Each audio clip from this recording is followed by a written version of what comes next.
All right, well, let's get started. Good morning, everyone. Thank you for joining us today at the American Enterprise Institute for today's event, including to those tuning in on the live stream.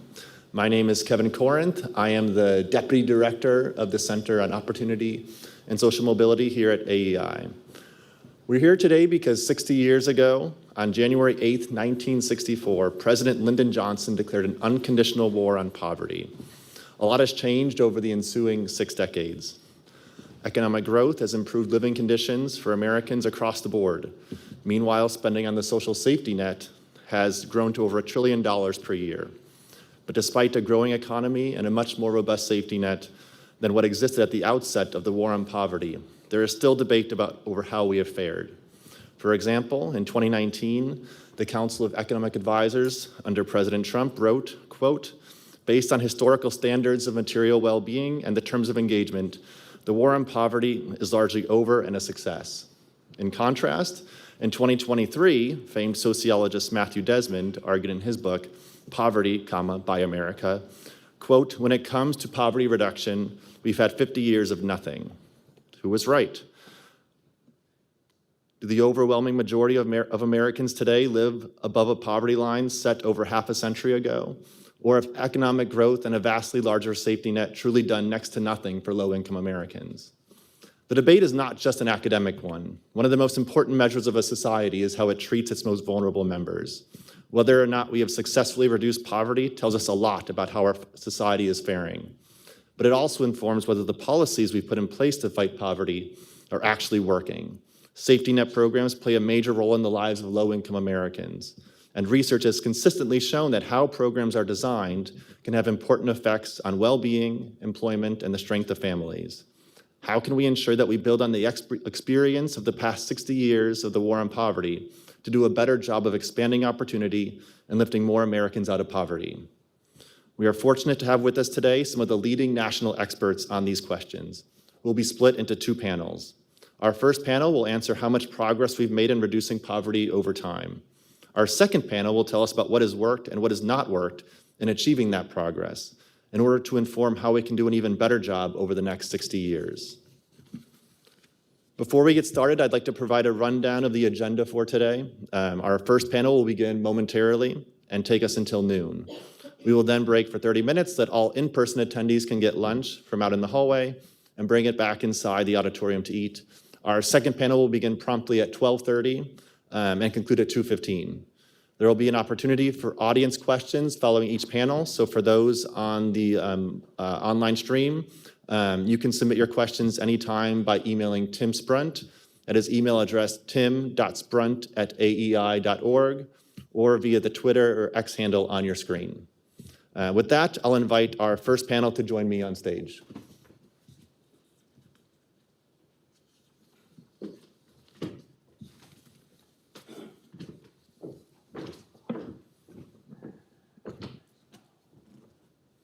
All right, so conveniently, I'll be serving as the moderator of our first panel, which will allow me to introduce our speakers. After I introduce all 3 speakers, they will provide opening presentations of no more than 20 minutes, followed by a discussion, 20 minutes each, followed by a discussion moderated by me. We'll then reserve time for audience questions before breaking for lunch at noon. Our first speaker will be David Johnson. David is a senior program officer at the National Academies of Sciences, Engineering, and Medicine, and he concurrently serves in the faculty at Georgetown's McCourt School of Public Policy. He was previously a research professor at the University of Michigan and has worked for many years in the federal statistical system, advancing research on linking administrative data. David's research focuses on the measurement of inequality and poverty, the effects of tax rebates, and other issues related to measuring economic well-being. He holds a PhD in economics from the University of Minnesota. Our second speaker is Jim Sullivan. Jim is a professor of economics at the University of Notre Dame and director of the Wilson Sheehan Lab for Economic Opportunities. He serves as on the National Poverty Center Advisory Board and is a member of the U.S. Commission on Social Impact Partnerships. Jim's research focuses on poverty and inequality measurement and the impact of anti-poverty programs, especially those that aim to improve housing stability and labor market outcomes. He holds a PhD in economics from Northwestern University.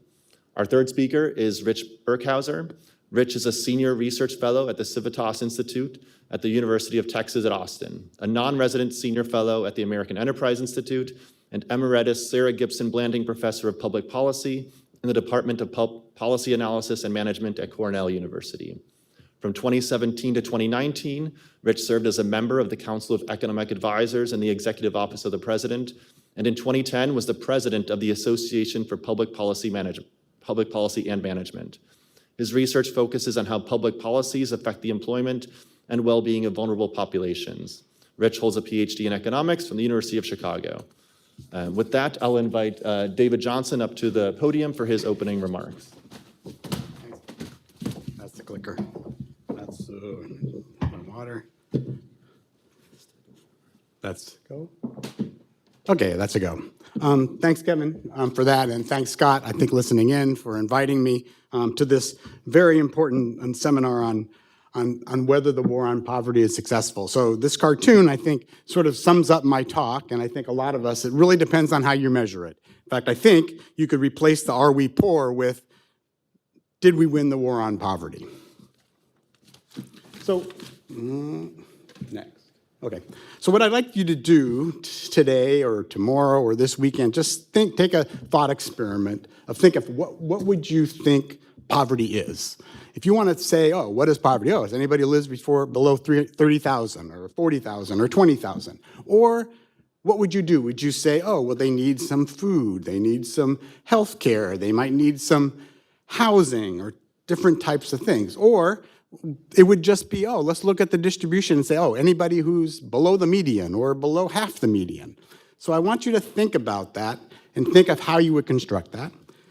And then I want you to think about what you would do 10 years from now. Would you do the same thing? Or we'd say, oh, I think we can just update it with some index or update it with inflation. I think those kinds of questions are the key questions that we'll sort of see today on how you might measure poverty. I conjecture that many of you will try to think about what would be in this, the needs that people would have.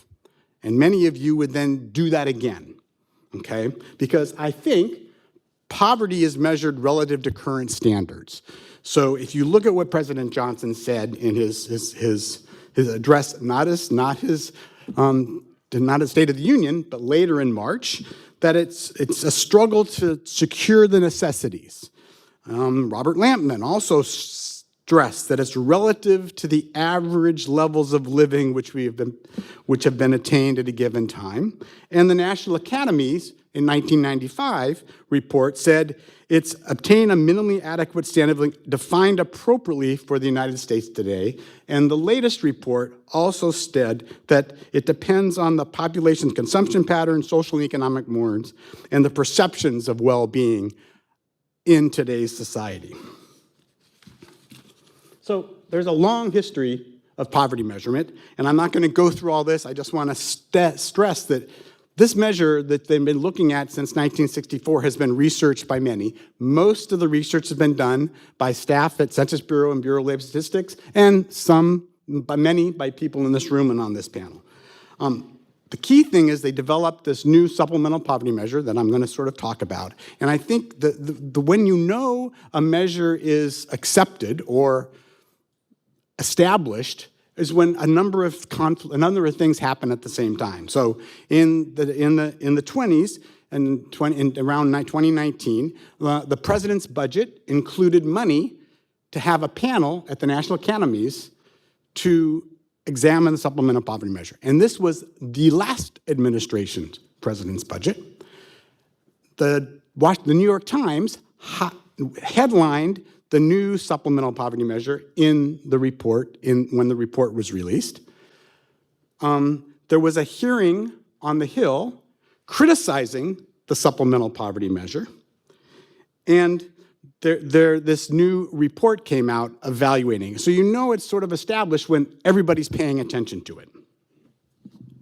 And this is similar to the confluence that happened back in 1964. It just so happened that this $3,100 was similar to the half the median income. It was similar to a survey that I valued the subjective level of poverty, and it happened to give a poverty rate that said 1 in 5 people are poor that President Johnson wanted to use in his speech.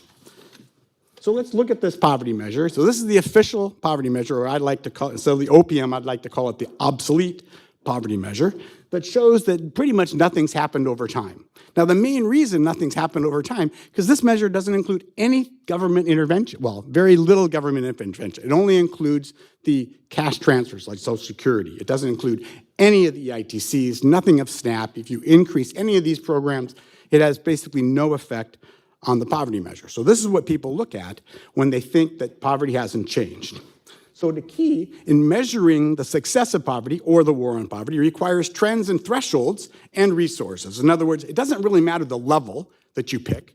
The key thing you have to understand is how you're changing the threshold over time and how the resources change over time. And obviously, if the resources go up more than the threshold does, most likely poverty is going to fall. If the threshold goes up less, then poverty won't go up as much, or poverty will fall.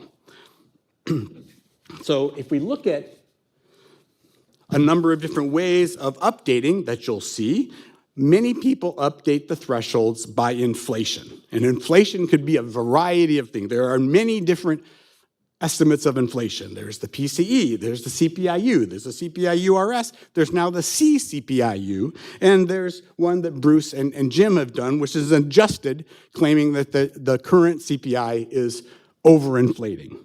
So if you use a threshold that increases less, then poverty will fall more.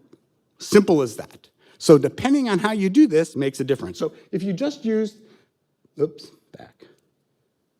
if you just use the supplemental poverty measure, how that threshold goes up 8.7 times over this period of time, as opposed to the CPI, which goes up 8.4 times, and the CPIU, it goes up 7.4 times. So if you use that threshold that goes up more, poverty is going to fall less.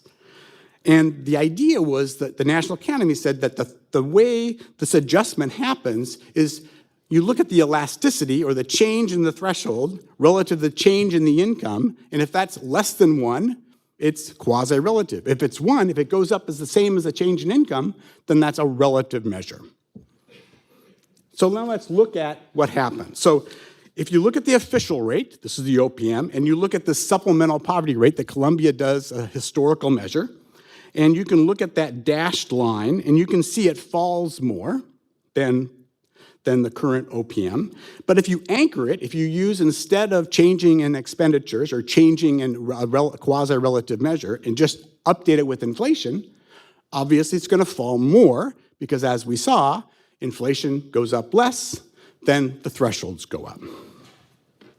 And if we add another measure of consumption, you see similar things. So what you see is if you use a similar threshold that changes over time with inflation, you'll get similar results whether you use an income-based measure, like the supplemental poverty measure, or a consumption-based measure, like you'll hear from Jim.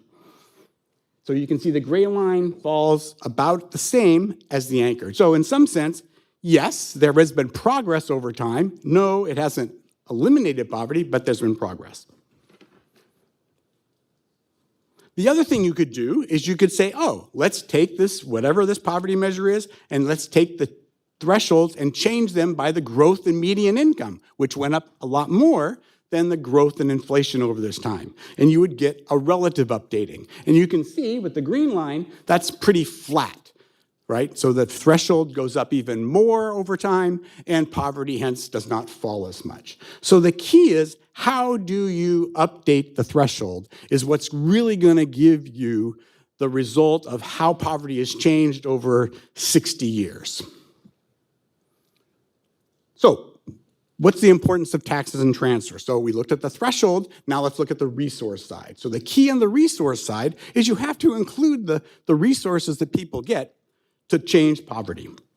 So if you look at this historical and the anchored SPM, that's what I showed you before, okay? But if I took out all taxes and transfers, we sort of get back to what the official measure says. No change in poverty. So a lot of the impact of the fall in poverty over time has been due to all these programs that, the transfer programs that are targeted to the low income.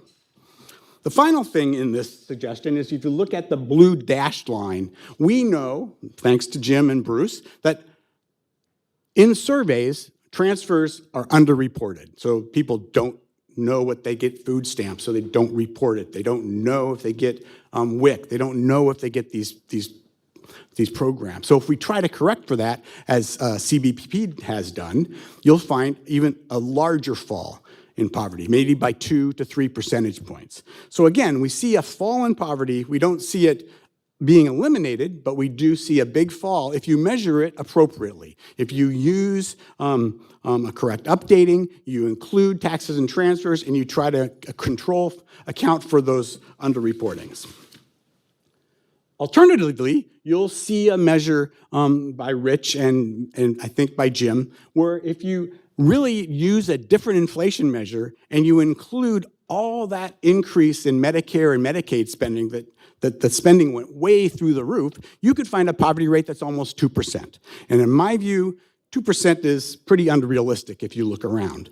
It's because most of this is driven, the consumption measure is driven by a very low inflation measure, hence the threshold doesn't go up very much, and the full income measure is due by putting in all the increased cost of Medicare and Medicaid.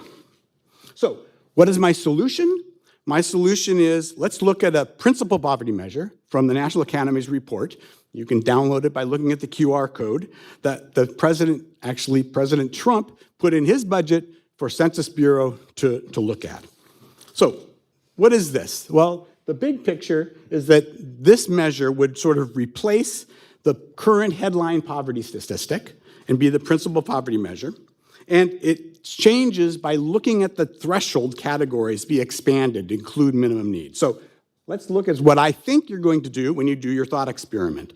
You're going to try to think of a threshold that includes some housing, maybe some food, maybe some clothing, maybe some other things like transportation, and then you're going to compare it to resources. And you're going to compare resources, you're going to say, oh, we need Social Security, we need your earnings, we need your in-kind benefits, we got to subtract taxes, and I'm going to claim that you're going to want to subtract work expenses, some work expenses, and you're going to want to subtract the child support the person pays. And the key is you're going to want to include things on both the resource side and the threshold side that are consistent. So if I put housing on the threshold side, then I need to include the value of a homeowner has of housing on the resource side, their imputed rent.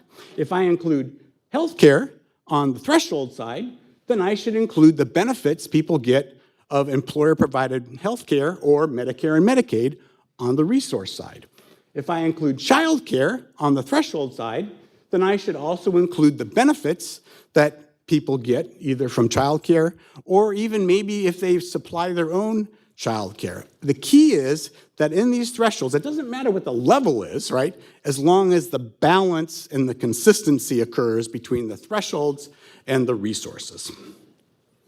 So what are the key things in terms of the resources? On medical care, what you want to do is you include the basic need. You could use the ACA Silver plan. That's our recommendation. You could use the Bronze plan. You could use any plan. That would be on the threshold side. And you could use the Medicare Full Cost Advantage plan on the threshold side. But for benefits, you then include those benefits you should get on the resource side as well. Okay, so that would be a balance. And this, I think, this is asterisk because this, I think, is mentioned in a recent AEI criticism of the SPM measure that I think Rich and Kevin and Scott and Matt and Angela were on. You'd have to put that there. And then you subtract out any extra expenses. So if you get benefits, if you get health insurance from your employer, but you have to pay 20%, you should subtract that 20%. On child care, you'd do the same thing. You would say, we need to add the child care costs to the threshold side, and then corresponding add the benefits you get on the resource side. Now, this is hard to measure, so the panel didn't go through and provide how this might happen, but you might consider that if you supply your own child care, there might be some benefits on the resource side that you'd have to include as well. Again, being consistent. And then finally on housing, the housing need should be based on what the renters cost. We're suggesting that you use the fair market rents as a threshold for renters, okay? And that would be the cost, right, the programmatic cost of having of the need for housing. And on the resource side, obviously if you're an owner, right, you have your own house. You get services from that house. If you own it outright without your mortgage payments, you probably even get more net services, right? So that should be included on the resource side. And similar for housing assistance. Housing assistance, you put the fair market rent on the threshold side, and the resource side, you'd get whatever benefit you get transferred to you from HUD. So again, the idea is having this consistent thing. The last thing this report looked at is talking about this underreporting. There are some data issues that occur. One is, obviously, we'd like this measure not just at the national level, we'd like to be talking about this at the state, local, county level as well. So you might have to do this on the American Community Survey. We also recommend that you should be aggressive in your move to using administrative data. We know there's underreporting, and we know there is evidence that suggests that the poverty rate would be 2 to 3 percentage points lower if you incorporated these data into the measure of poverty, not just using the current population of the surveys.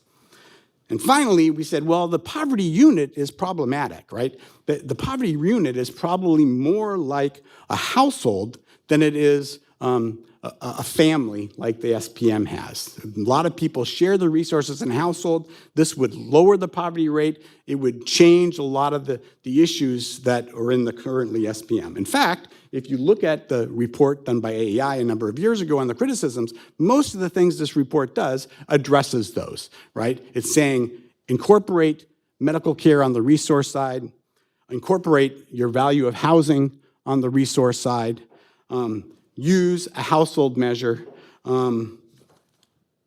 evaluate the use of administrative records. I think that would solve a lot of the issues that people see in the SPM. What it would do is it's going to lower the poverty rate for singles, okay? It's going to increase the poverty rate for the uninsured because now the uninsured aren't incorporated because they don't really look at medical care in the SPM.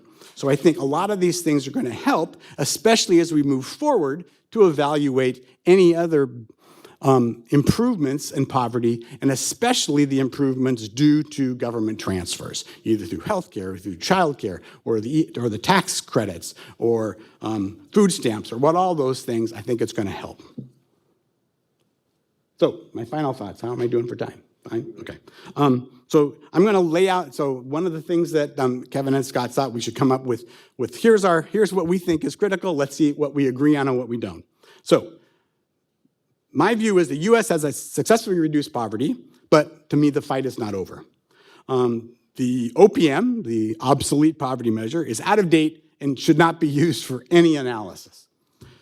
Poverty, I believe, is relative to the living standards of the day. Poverty measures need thresholds and resources that are consistent. If you're going to put something in one side, you got to put in the other, and your resources need to be consistent with everything you're measuring. If you're including government transfers, if you're going to evaluate the impact of transfers, they got to be on the resource side. Poverty measure needs to account for healthcare, home ownership, and childcare, and you should use the best data possible, whether it's administrative data or survey data, to measure poverty. The principal poverty measure, and currently the supplemental poverty, is my preferred measure.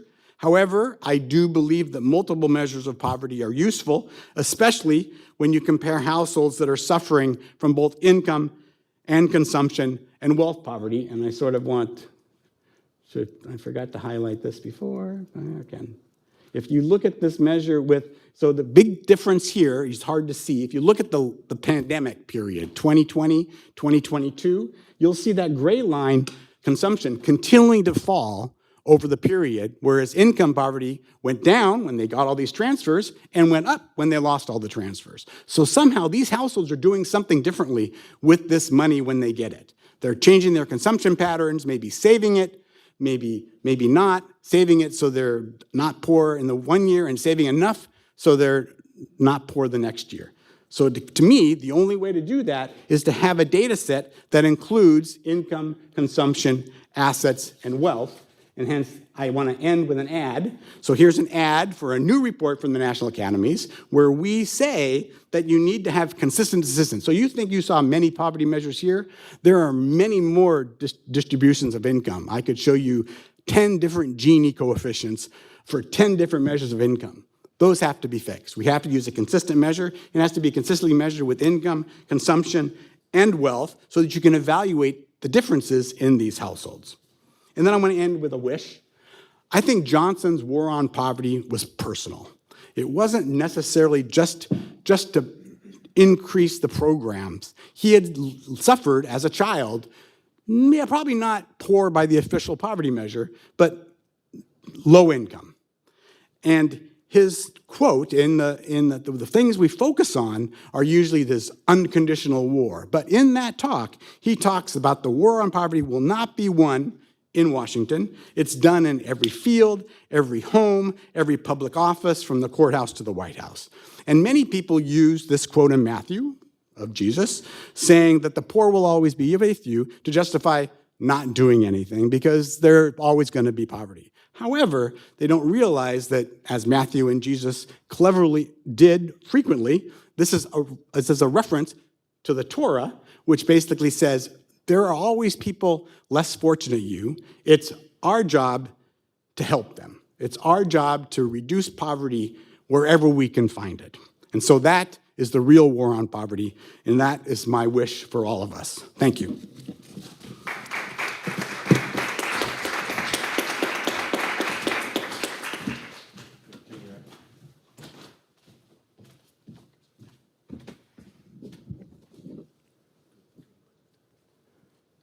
Oop.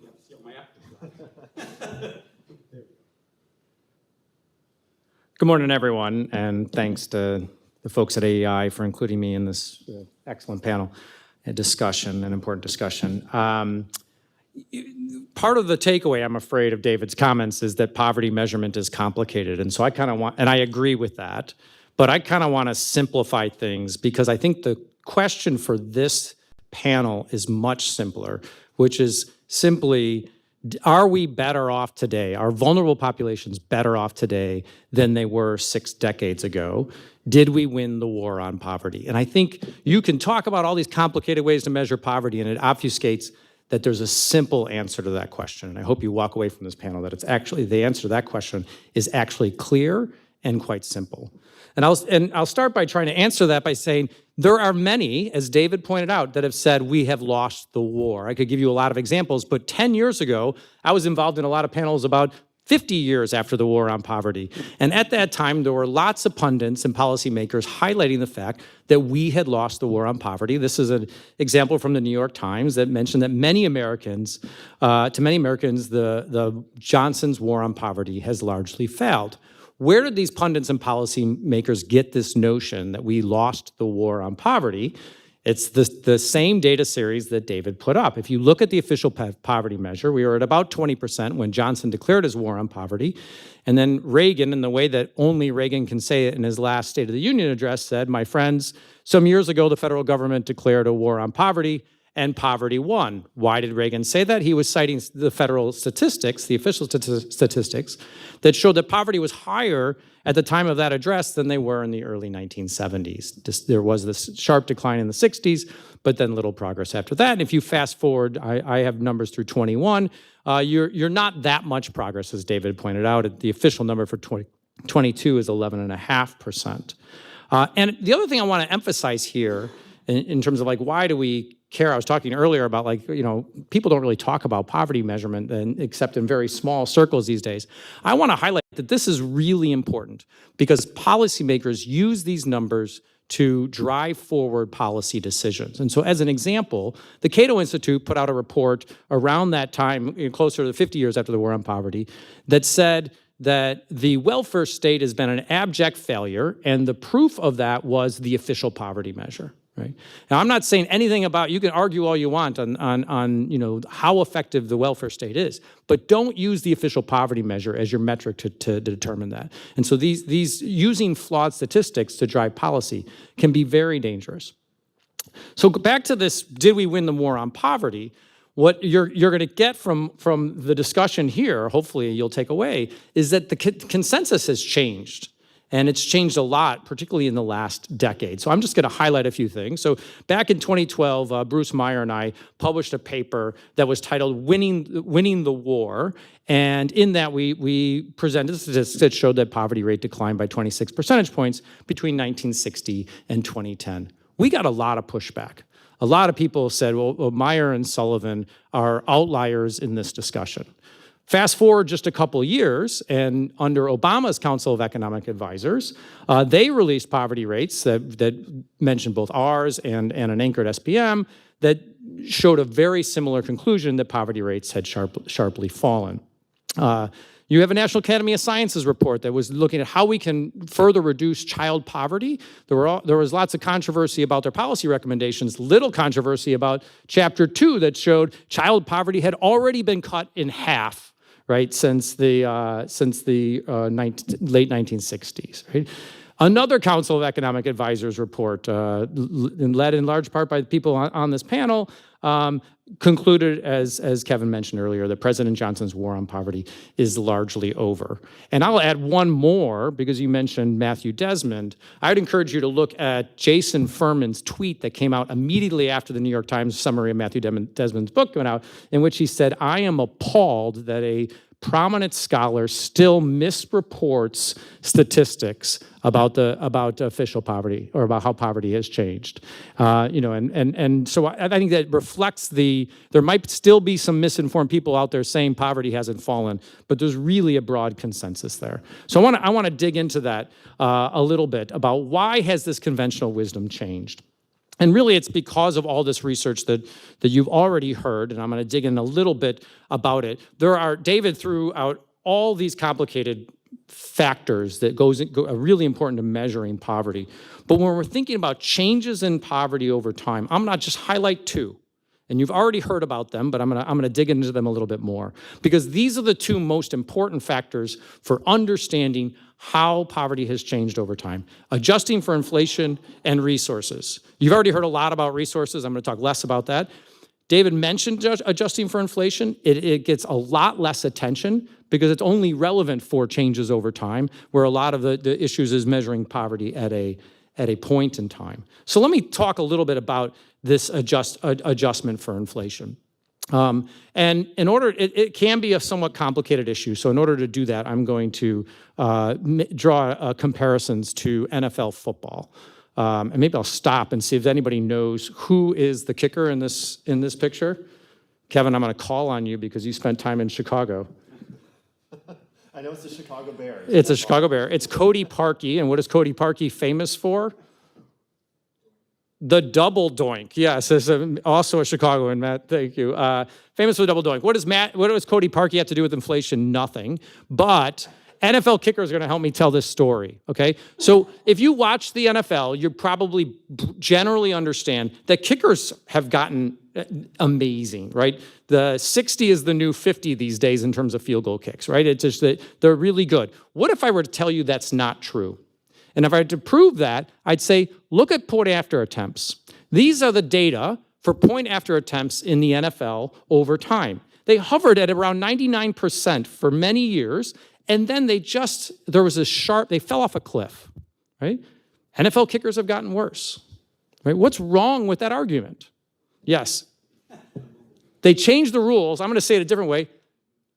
They moved the goal. Well, they didn't technically move the goalpost, but I want to say it that way. They moved the goalpost. It was a 20-yard extra point, and now it's a 33-yard extra point. When you move the goalpost, it's a different standard. Okay, that seems like a simple idea, but that is obfuscated in the discussion of changes in poverty over time, and that's why most people fundamentally get it wrong when they look at the official poverty measure. So the consensus now, I'm going to push back on David, because so much of what the three of us are going to say is an agreement that's not fun. So let me push back on Dave. David said Meyer and Sullivan claim that the CPI-U-RS does not fully adjust for inflation. To be clear, Meyer and Sullivan scoured the literature and noted the broad consensus of the bias that the CPI overstates inflation. And we took a conservative estimate in that distribution, and it is broadly known, and it goes back to the Boskin, even before the Boskin Commission in 1996. So this isn't some wild claim. This is well documented from a broad literature. A percentage point a year is a big deal. It's not going to be a big deal if you're talking about changes over the last few years. It's a big deal when you talk about changes over 6 decades. This is just since 1980. I just took the official poverty thresholds and reported them over time, and then I took those thresholds and adjusted them, incorporating that 1 percentage point bias instead. And what you see is, if you fast forward to today, to 2021 in this case, we're at about a threshold of about 19,000 instead of a threshold for 27,000 for a family of 4. That's a big difference, right? And I want to be clear here, and I think this is, I'm going to correct David again in a minute about what this interpretation of this. This does not mean that we think the threshold should be $19,000. That's not what this is saying. This is just saying that if you want to pick a point in 1980 and call that the threshold, then that's equivalent to the point in 1980 was about $9,000. That's equivalent to, if you want an absolute measure of poverty, of about $19,000 today. Okay, where you anchor, that's a subjective decision, right? And but once you anchor, it's important to compare apples to apples. And so we're not saying anything about where that line should be drawn, but we do say definitively, if you adjust it over time, you should do it in a way that makes sense. Okay, resources has already been talked about, so I'm not going to spend much time on that. The official poverty measure, I like the absolute or the obsolete poverty measure. Does not include these things. It continues to dumbfound people when I tell them this. They're like, what? That doesn't even make sense. So this is not to criticize Molly Orshansky. I think she did the best job she could in 1964. It's just, as David said, the way we redistribute resources has fundamentally changed. It's all these things that have expanded since 1964 are not included in the measure. So I just want to go through a quick exercise of the implications of these things. So a very simple exercise would be, here's the official poverty rate, which declined over roughly the last 6 decades of 8 percentage points. I'm just going to pick 1980 for an anchoring point, and I'm going to update the thresholds forward and back using correcting for the bias in the CPI, and then use the exact same measure of resources. So it's going to, in other words, what is the effect of correcting for inflation bias in the official poverty measure? And what you see is the effect is huge, right? Poverty would have fallen, you would get a conclusion that poverty had fallen by 22 percentage points. Already, Reagan's claims would not be valid, and certainly Matthew Desmond's claims would not be valid. Just correcting for inflation. And this is why I want to emphasize this point, because so much of the discussion is highlighting that we're missing resources. You also have to highlight that the official poverty measure gets inflation wrong. And by the way, there's no debate about that, right? That it uses the CPI, and there's really no debate about that. Okay, so we have this. Let me zoom into 1980 now, and I'm going to show you the effect of resources. So that maroonish line, the decline of 5 percentage points, is what's happened since 1980. Now I'm going to add in resources. So what happens if you add in food stamps, housing subsidies, school lunch, et cetera? It's not going to include the value of health insurance, which is an important issue that I think Rich will highlight.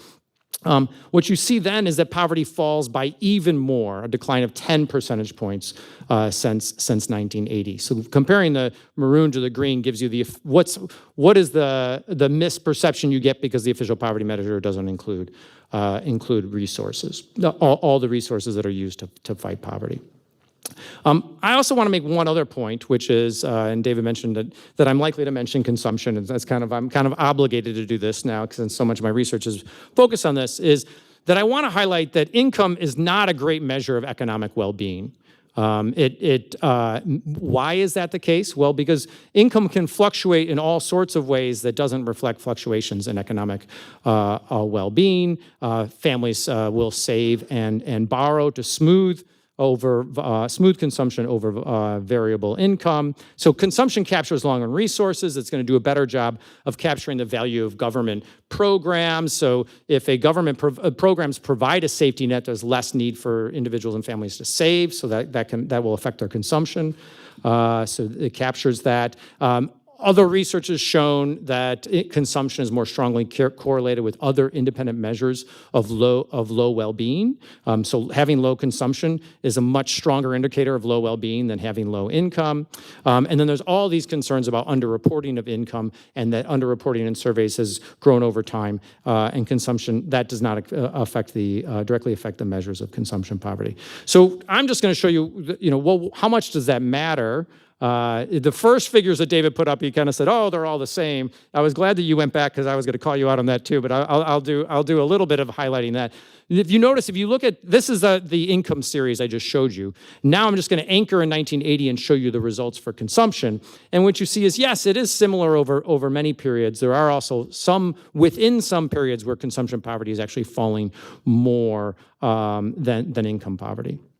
All right, now here's where I'm sorry to pick on you, David. Here's one where I'm actually going to be pretty clear. So David made this point that this Berkhauser group and Meyer-Sullivan show estimates of around 2% poverty, and if you look around, that just doesn't seem plausible, and that is really mixing two ideas, and so I think it's really important to get that clear.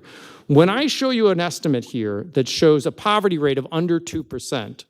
That is because I'm taking the official threshold in 1980, I'm just picking a year, 1980, and I'm updating it correctly over time for inflation, okay?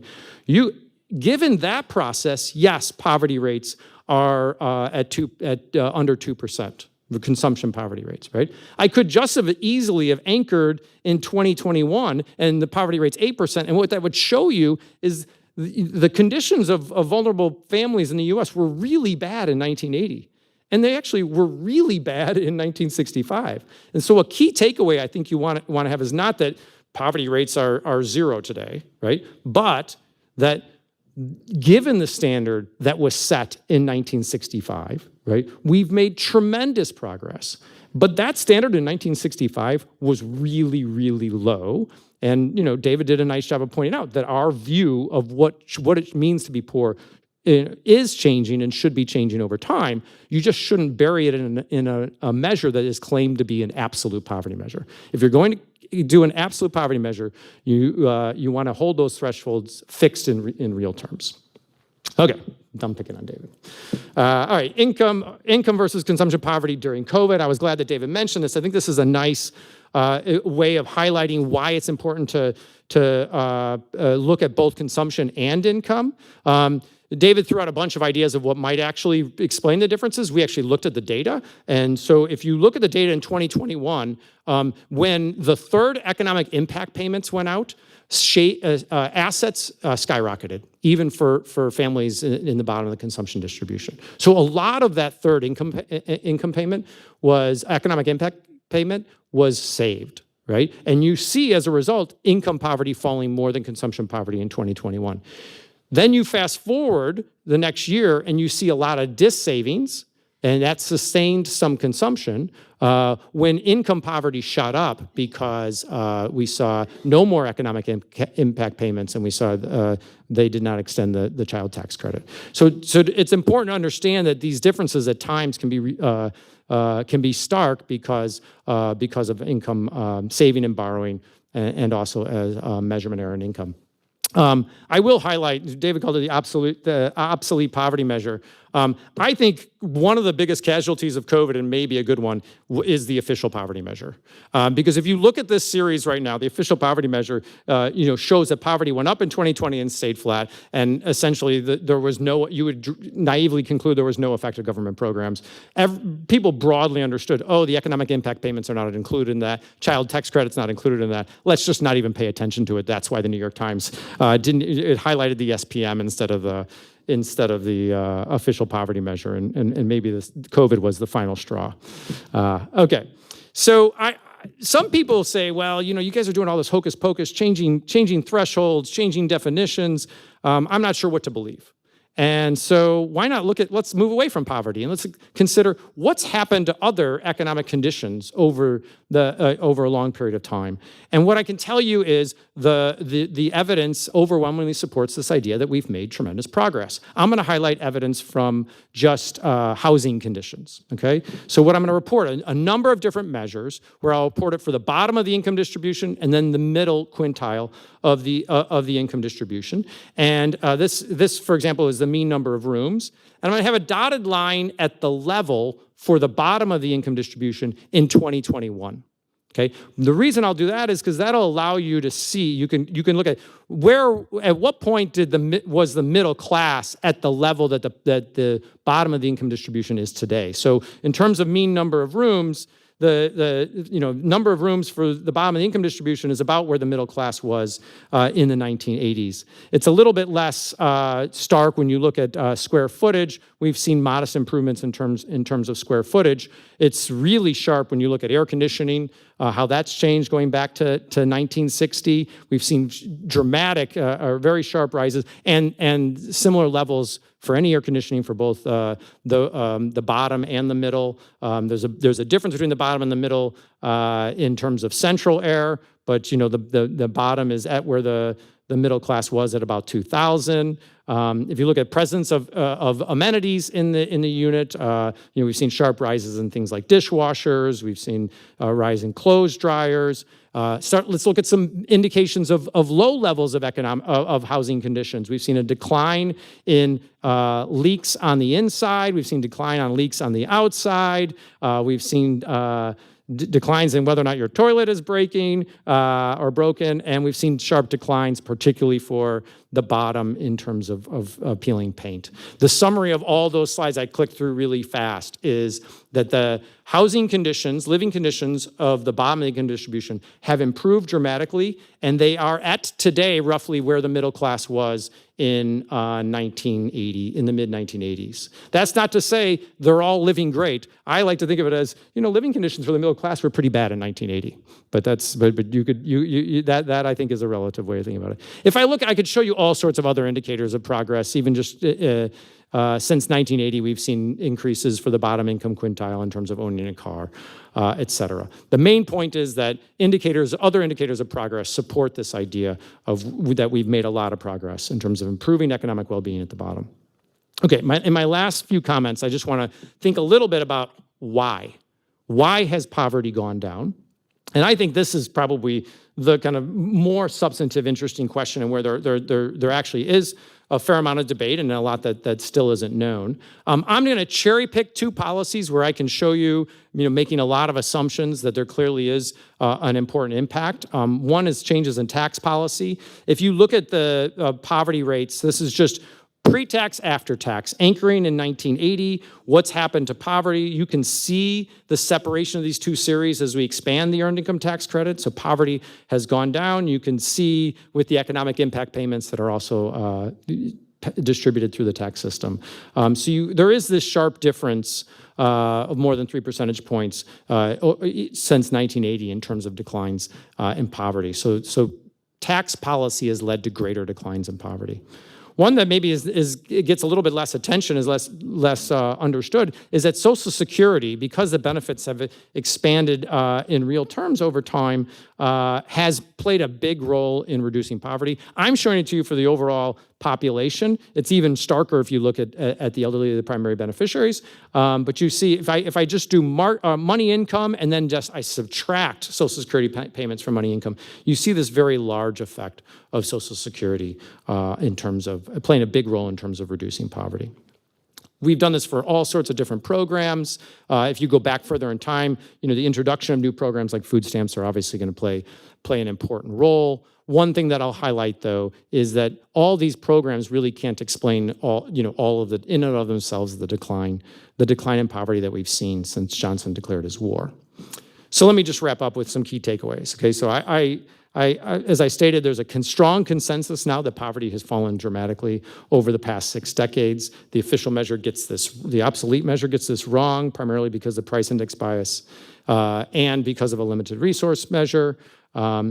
There is a debate about why poverty has fallen. And I think there's many factors at play here. Clearly, the EITC and Social Security have played an important role. Other programs like food stamps, because they didn't exist before, as they're introduced, contributed to the decline in poverty. But when you put those all together, you still have a lot that's unexplained. And one of the key factors that it's harder to directly measure is the role of an expanding economy.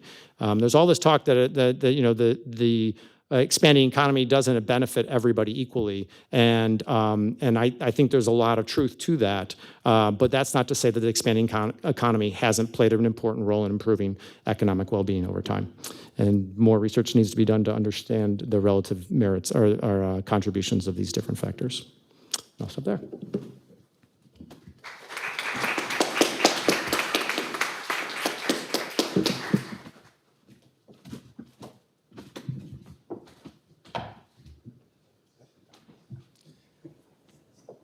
All right.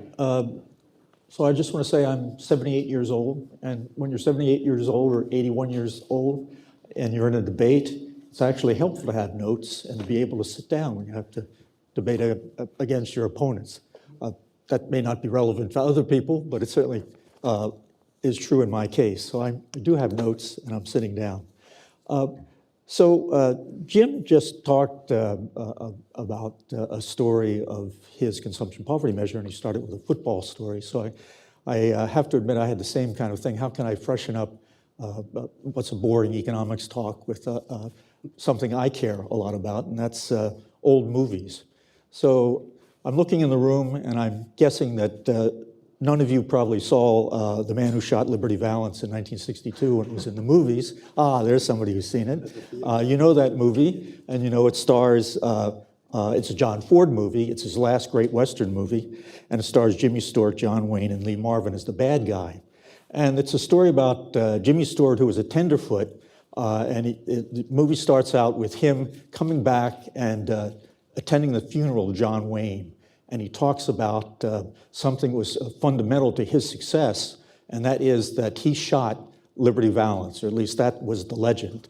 But in fact, what he's going to do is confess that he didn't shoot Liberty Valance. It was actually John Wayne.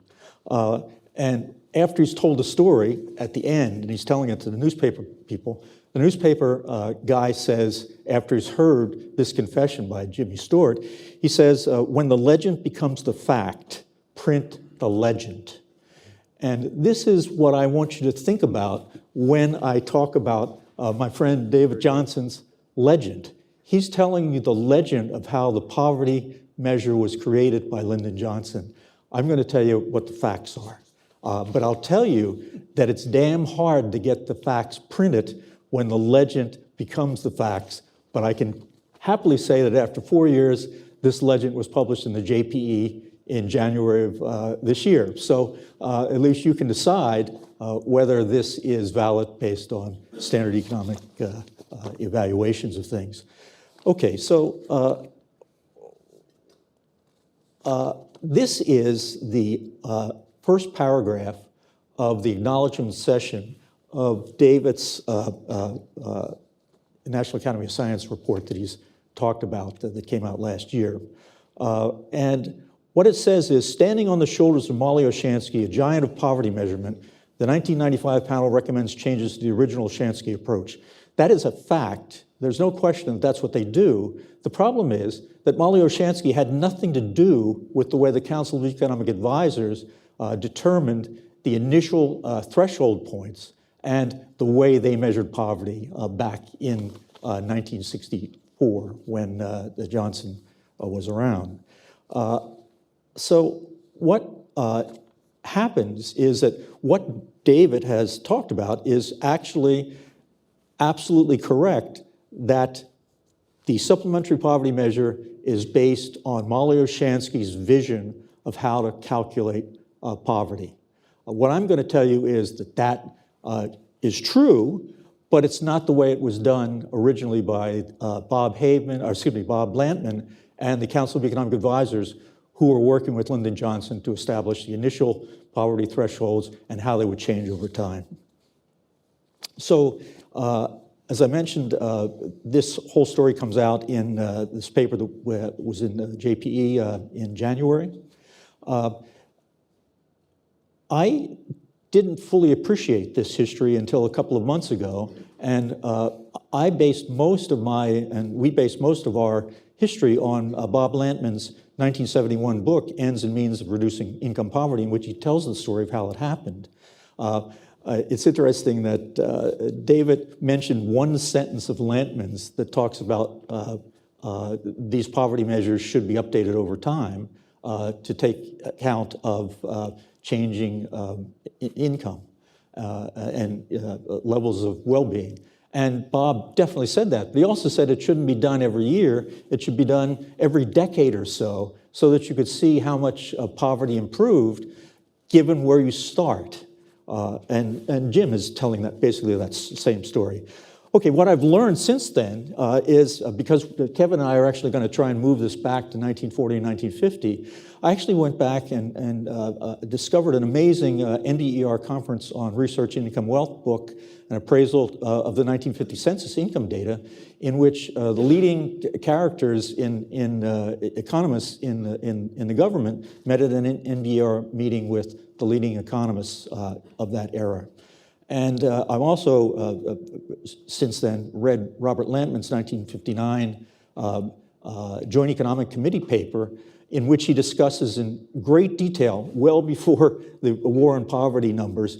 This is in '59, and in that article, he has a table, a beautiful table 9, that adjusts poverty thresholds for inflation between 47 and 57. That uses a BLS method to impute size-adjusted income for persons, so he was well aware of what was going on. He happened to use the BLS, size-adjusted income for persons measure, and he uses Selma Goldsmith's method for measuring personal income to include imputed rents, in-kind income, and after-tax income using the SCF income data.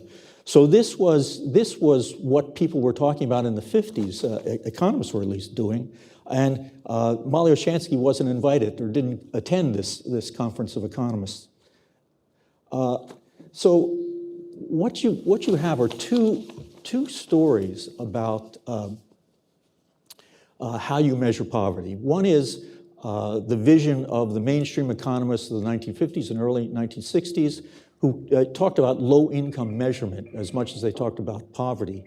And at this NBER conference, they were worried about the 1960 census because it was going to be the first one that seriously measured income in a modern way.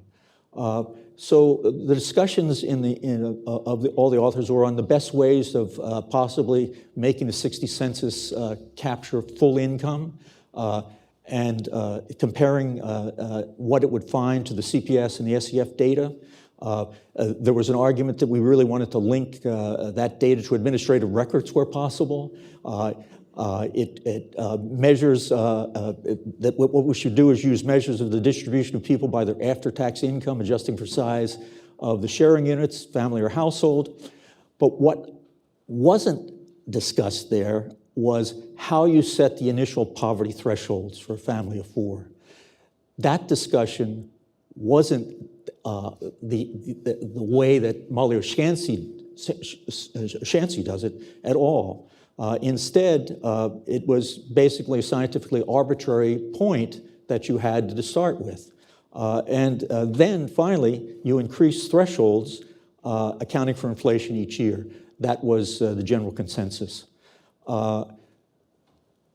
Turns out in '58, Robert Lantman gave comments on Selma Goldsmith's paper that she does where she's talking about all these things. And Goldsmith in the Survey of Business, Current Business in '58 and '59 actually uses these methods to look at changes in low income, where she's looking at people below 3,000, below 2,000, below 1,000. And as I said, Lantman uses this, does this thing in '59. And so clearly the CEA chapter, which was written by Lantman, comes from this tradition. Well, there was another tradition, absolutely right. And this is the tradition that David knows well. He actually wrote a paper in 2001 on a century of family budgets in the United States. He's a true believer in the ability that it's absolutely possible to scientifically estimate initial poverty thresholds and how they change over time by measuring the costs of, back then, nutritionally adequate diets, but now he's done, and believers in this tradition now have a stupendously complicated one that I can't, it'd take me 15 minutes to explain it. David did fairly well in starting to talk about the complexity of this measure. My major point is going to be nice going, but it's ultimately arbitrary to do things that way. But it's the way that Molly Oshansky did it, it's the way that Gordon Fisher did it, it's the way the BLS was doing it with their prescriptive consumption budgets, as David talks about in his article, and it's the way that Eleanor Schneider, who was at the BLS, did it in this conference. There's one chapter on this.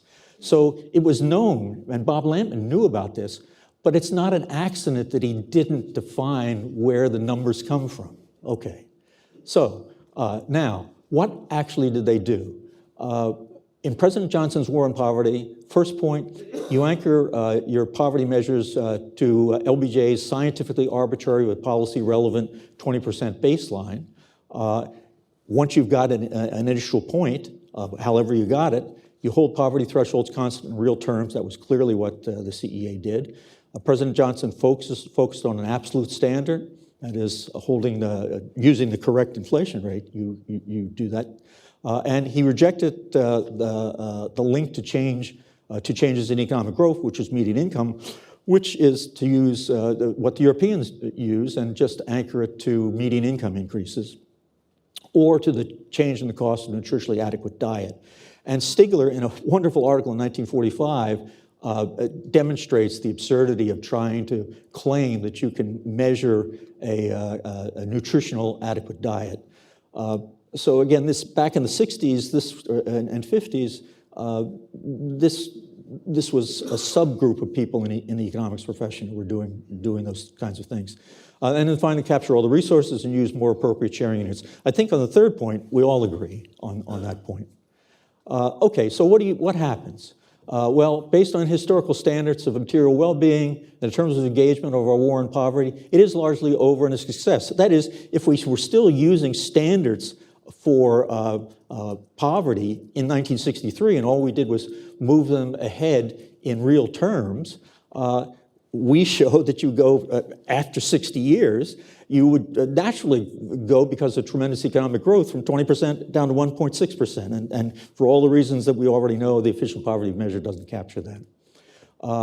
But you can look further and look at how stupendously successful we were in terms of reducing poverty for blacks. And while the poverty rate overall was, about 17%, for blacks it was over 50% in 1963, and it's now down to very small numbers. And that's something that isn't totally appreciated about how spectacularly the war on poverty and economic growth have improved the economic well-being of blacks. And also older people are in there. Yes, Lampman and others understood that you needed to change the poverty rates, and you should do it every decade. But if instead of doing that, you use what became the European standard, and anchor it again at 19.5, it turns out if you use 0.55 of median income, measuring full income, it's anchored at 19.5, and relative poverty, much less successful, is at 15.6% over that period. Why is this? How can that possibly be? Well, here is what I think is, to me, the essence of what we were talking about, what Jim was talking about in an income frame. Look at the blue line. That is the distribution of people across annual incomes in 1963. And scientifically arbitrarily, Johnson's CEA set that at $3,000 for a family of four. and $1,500 for one person. And you get 19.5% poverty. That's how they did it. And if you hold that threshold constant in real terms, now look at what happened to the income distribution between 1963 and 2019. You see tremendous improvements in the distribution across real income. It's much more unequal, but virtually, it's first order stochastic dominance. Everybody's better off at each percentage point that you're going to look at. And if you look at if you now look at how much poverty is, well, if you're still holding the absolute threshold at where it was in real terms in 63, it's 1.6. But the entire distribution is moved to the right. If you want to use relative poverty, which is perfectly fine, the Europeans do it, you would see that the median income has increased to almost $50,000 from $27,000. So you would have to move that threshold out to somewhere around $30,000, and now the poverty rates are 15.6. That's what's going on. There's been tremendous growth in the country, and sure, how can it not be that poverty rates based on measures of where we were in 1963 would go this way? I can just tell you, we were rejected by many people before we were published in the JPE because they didn't want to hear this. David has succeeded in making the legend a fact in terms of LBJ's War on Poverty and how it was established. So where does this go? And look, I don't care what the initial threshold is. So let's pretend the initial threshold is anchored in 2019, right? So using both a relative and an absolute full income poverty measure. And what you see is if you use 2018 standards, back to 1963, 70% of the population would be in poverty. So we've made tremendous progress. We went down from 70% down to 10.5. If that makes you feel better about the way we're doing things, fine. But I hope you see the point here. If you did it for a relative poverty measure, it's actually worse. Where poverty would have only been about 17% because it wouldn't be 0.5, it would be 0.55, it would be more like 0.42 or something. Okay, so now let me get to the bottom line of where we are here. How can you tell what the hell is going on? Because we're all pretty smart people, and if we can't convince you by the logic of our conference, we can bamboozle you with our discussions here.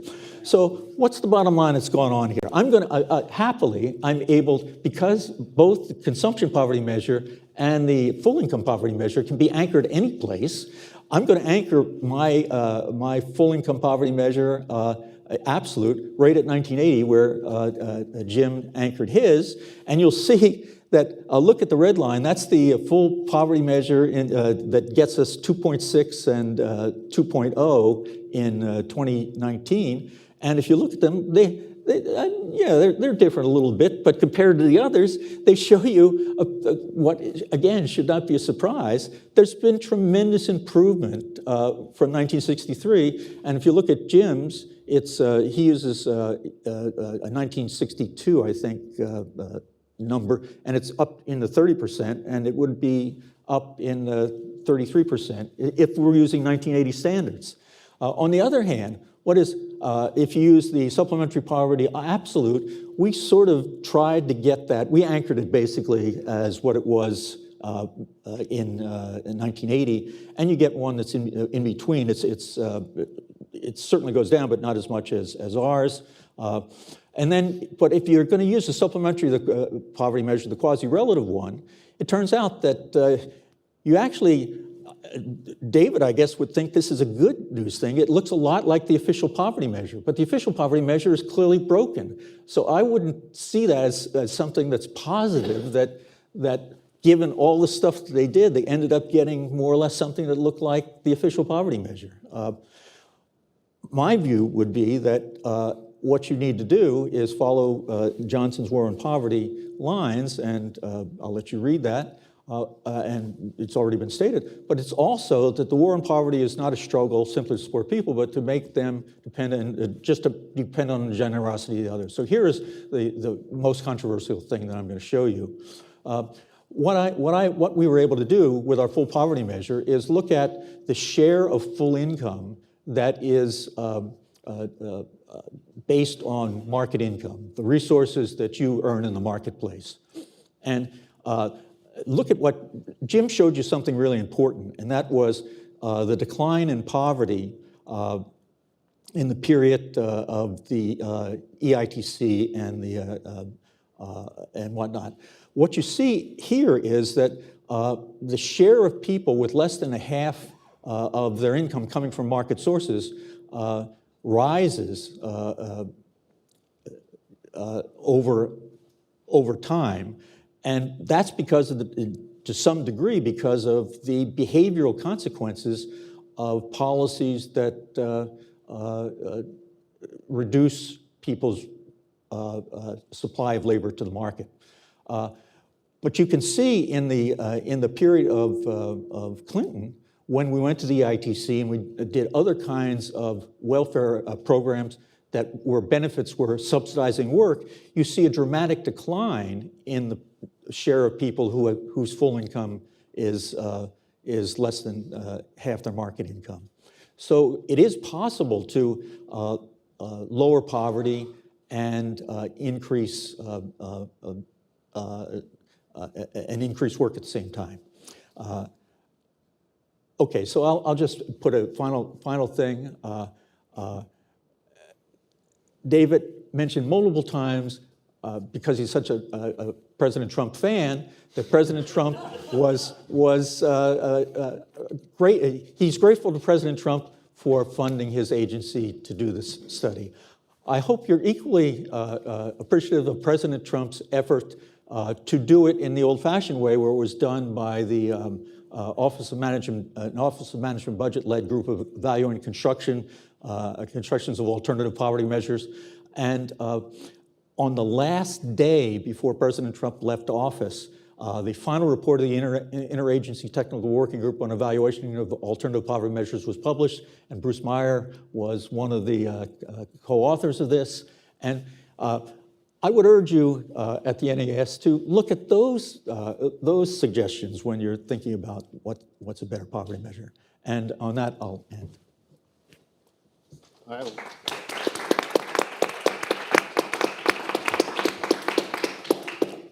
All right, well, thank you. We have stayed exactly on time, which is great, which gives us half an hour for some discussion before audience Q&A. I will note at this point, for anyone watching online, you can email your questions again to tim.sprunt@aei.org. We will get to those later, and for in-person audience members, there will be a microphone at that point. So I'd like to begin, before getting to some of my hard-hitting questions, to give you all a chance to respond to anything that you thought was particularly egregious. I think there was some agreement, but also disagreement. So, I mean, David, I'll give you a chance. Was there anything that stood out that you really wanted to respond to in terms of things that Jim or Rich mentioned? Yeah, a few. So I agree that the level of the threshold is kind of arbitrary. So I agree. So the 2% is a red herring. So this looks better on the slide. But if I can move it up, and it doesn't matter, there's still a dramatic fall. And the fall, I think, is due to, with the full income, the huge increase in spending in Medicare and Medicaid, which at the time isn't really in the threshold. So again, to me, it's not the level, it's the concept of the threshold, of what's in there, because then you have to put in the resources. For consumption, you do a lot of stuff of whether you should include healthcare spending in the consumption measure, and what you should do with education. Well, you have to think, in order to put those in the resource, you have to think of what they are in the threshold. Can I just clarify that? Okay. Because no, so we exclude health, and you get a dramatic decline. I'm not saying that we should. I think we could have a debate about the health stuff, but it is not because we're throwing in a bunch of Medicaid resources that drives poverty down. Poverty, as measured with non-health, is declining. So it's not just that. Right. Can Rich quickly get in on this too, and then we'll come back to you, David. That's right. And dynamic. Because I know David so well, it just so happens that if you look at the slide up here, you will see what happens if you start out with the official poverty measure and adjust for the equivalency scales. You get the black line. If you then adjust for household rather than the family as the sharing unit, you get the green line. If you then adjust for post-tax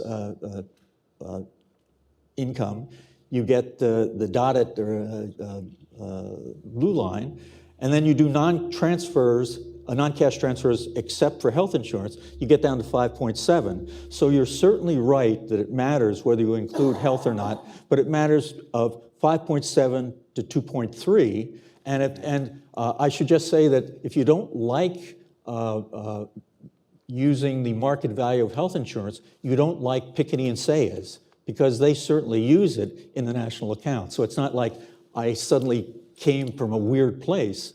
So what I would say is, I think the measure of income you use should be the same that's used in the income distribution literature, and you've got one that's really complicated by lots of other stuff. So you've got a very complex way of measuring an arbitrary initial threshold. And I don't think you want to do that. I think you want to use what the measure of income is used across all studies of income. Top 1%, median income across. You don't have all those things that you've got in yours. Yeah, I have no problem including it. It just has to be consistent, included in the threshold. So Well, absolutely actually, right. Absolutely right.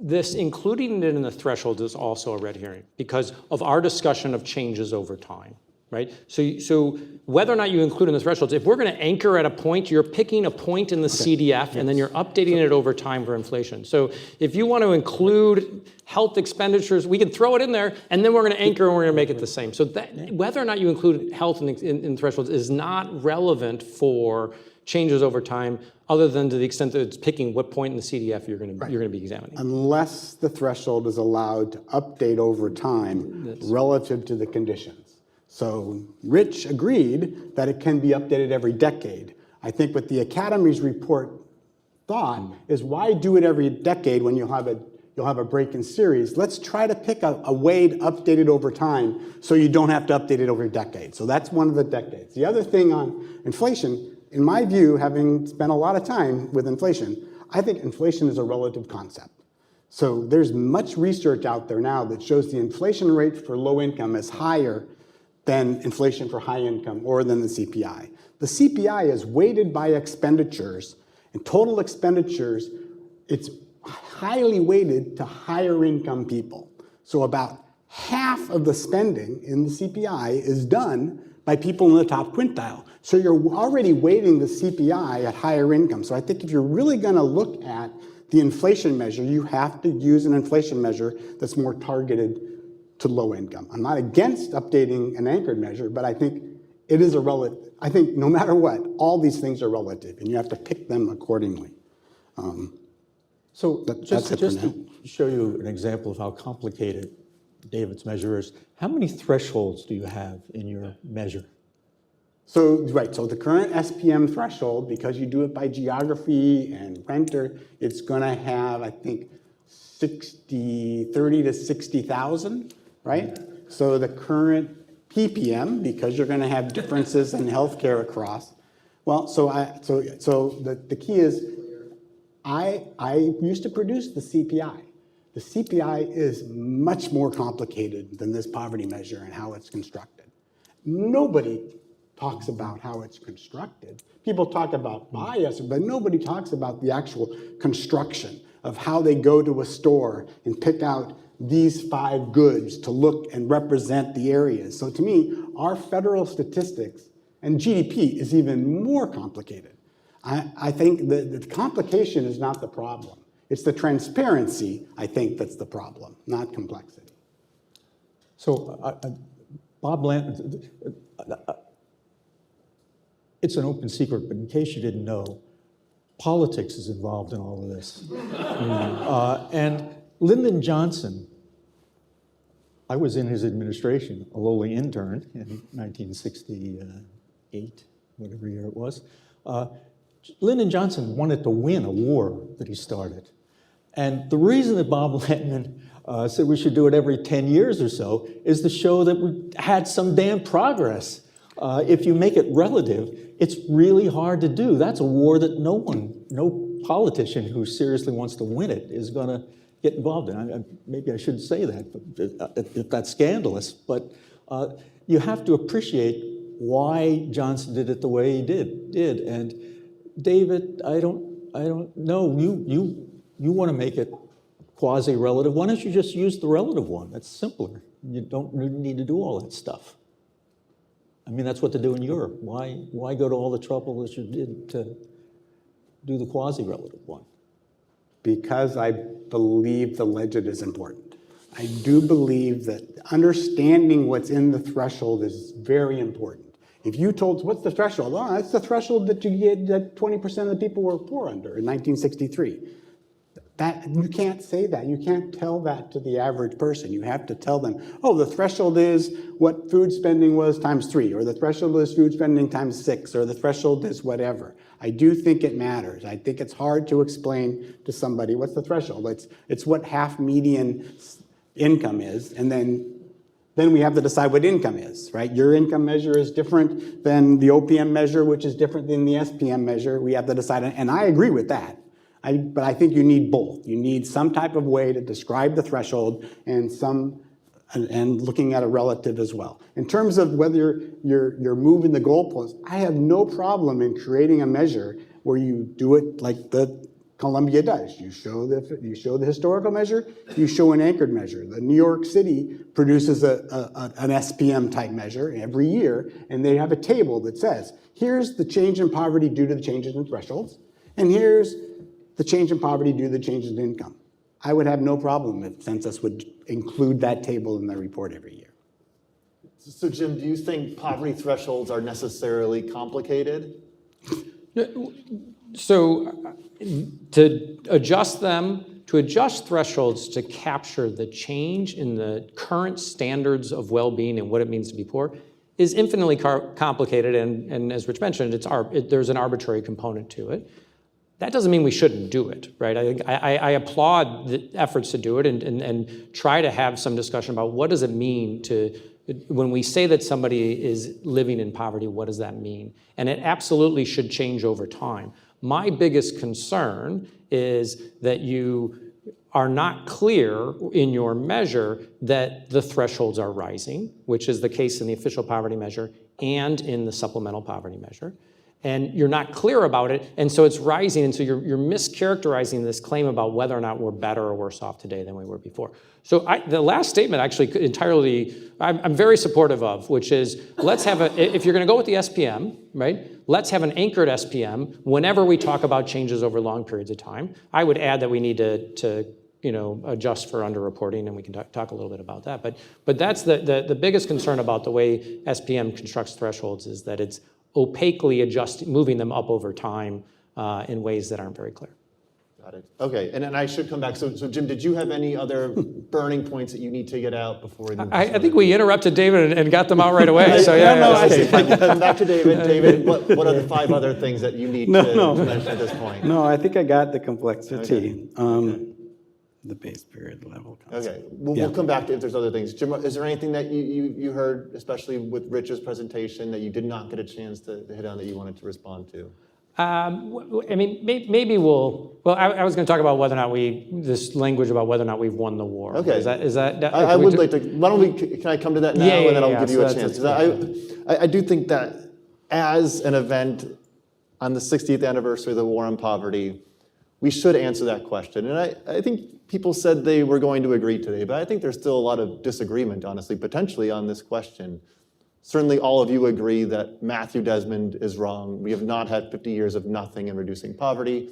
We have had substantial progress. But I want to know how much progress there has been and whether it is correct that President Trump's Council of Economic Advisors said the war on poverty, based on President Johnson's terms of engagement and historical standards, is largely over and a success. So if we take that 1963 poverty line, not the 1981, the 1963 poverty line, we adjust it for inflation, are there still a significant share of Americans below that 1963 poverty line? And if not, can we say that the war on poverty, based on Lyndon Johnson's 1963 standards, is over and a success? Jim, David, then Rich. Yeah. So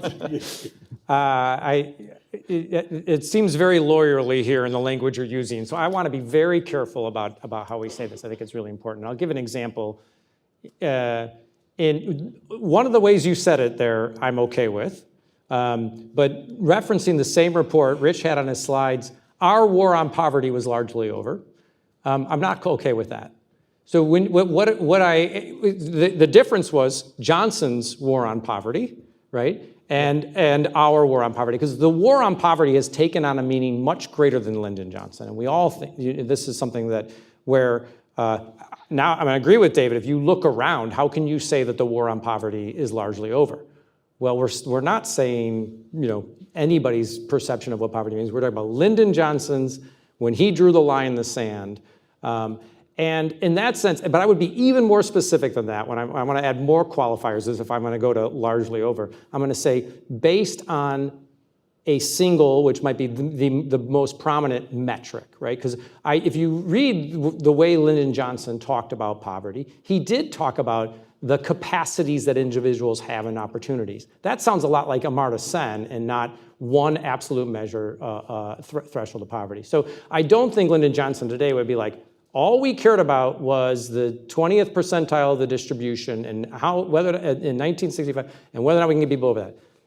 That I don't think is a fair characterization of Lyndon Johnson. But if you're to say, given that metric, have we been successful at moving people above that line? Yes, and the point is that bar was really low. David, anything So to add? I'm going to use Jim's way to look at this. I agree. I don't think President Johnson would say we've won the war on poverty, right? Because I think he thought of poverty more as a concept, not as a number, right? So, and sometimes look at this as a good picture. I would say it's more closer to the 5.7 because health insurance, it wasn't there. It wasn't even in the threshold. So how can you include it in the resource? So I would say they've made a lot of progress, right? The government programs that have been targeted to low income worked. And I agree. I think health insurance did work. I think figuring out how big that was is a big deal. But I don't think it's over. I'm not going to buy into the idea that the standards, using even the standards and updating with inflation, it's over. I do think it's decreased a lot, and it's mainly decreased and I agree with Rich there, it's mainly decreased because of the impact of government transfer programs. It hasn't been because there's higher wages and a lot of other things. It's mainly because of the transfer programs. Rich? I think the statement that we've tried to make is based on President Johnson's rules of engagement, which are the rules that were established by the CEA. You get what we get, and I think that's fairly accurate. There is an issue of how you value health insurance, but the reason that we don't have Medicare and Medicaid in the thresholds in 1963 is because there was no Medicare and Medicaid in 63, so it's zero. But what's true is there was some amount of health care that people got, but when we do it using 0.3, which is what is done in a study that I can't remember her name right now. It goes down to 3.5 or something like that. To me, what is a problem is the mixing of relative and absolute, and in a way that I think is ultimately arbitrary. And I have no problem with talking about relative poverty has not gone down all that much. But I understand that concept, and I understand the other concept. It's the 60,000 thresholds that you've got, and the way that you measure health insurance, but you don't measure it the same way for everybody because of different reasons that you have. Many of those reasons are kind of arbitrary, and then you get, I can't really tell what's going on in your system that easily. That'd be my complaint about the supplementary poverty measure. So following up on that, we've had a great discussion about what's happened in the past. Some agreement, maybe large agreement, in that material well-being has improved a lot according to an absolute standard over the past 60 years. But I guess the question now is what to do about measuring poverty today and in the future. We know the Census Bureau publishes its obsolete poverty measure. I like that name that David gave it. The official poverty. trouble for that one. Okay. Well, I think it's okay. There's very few of us who still think that's useful, but nobody thinks the official poverty measure is a good way to measure poverty.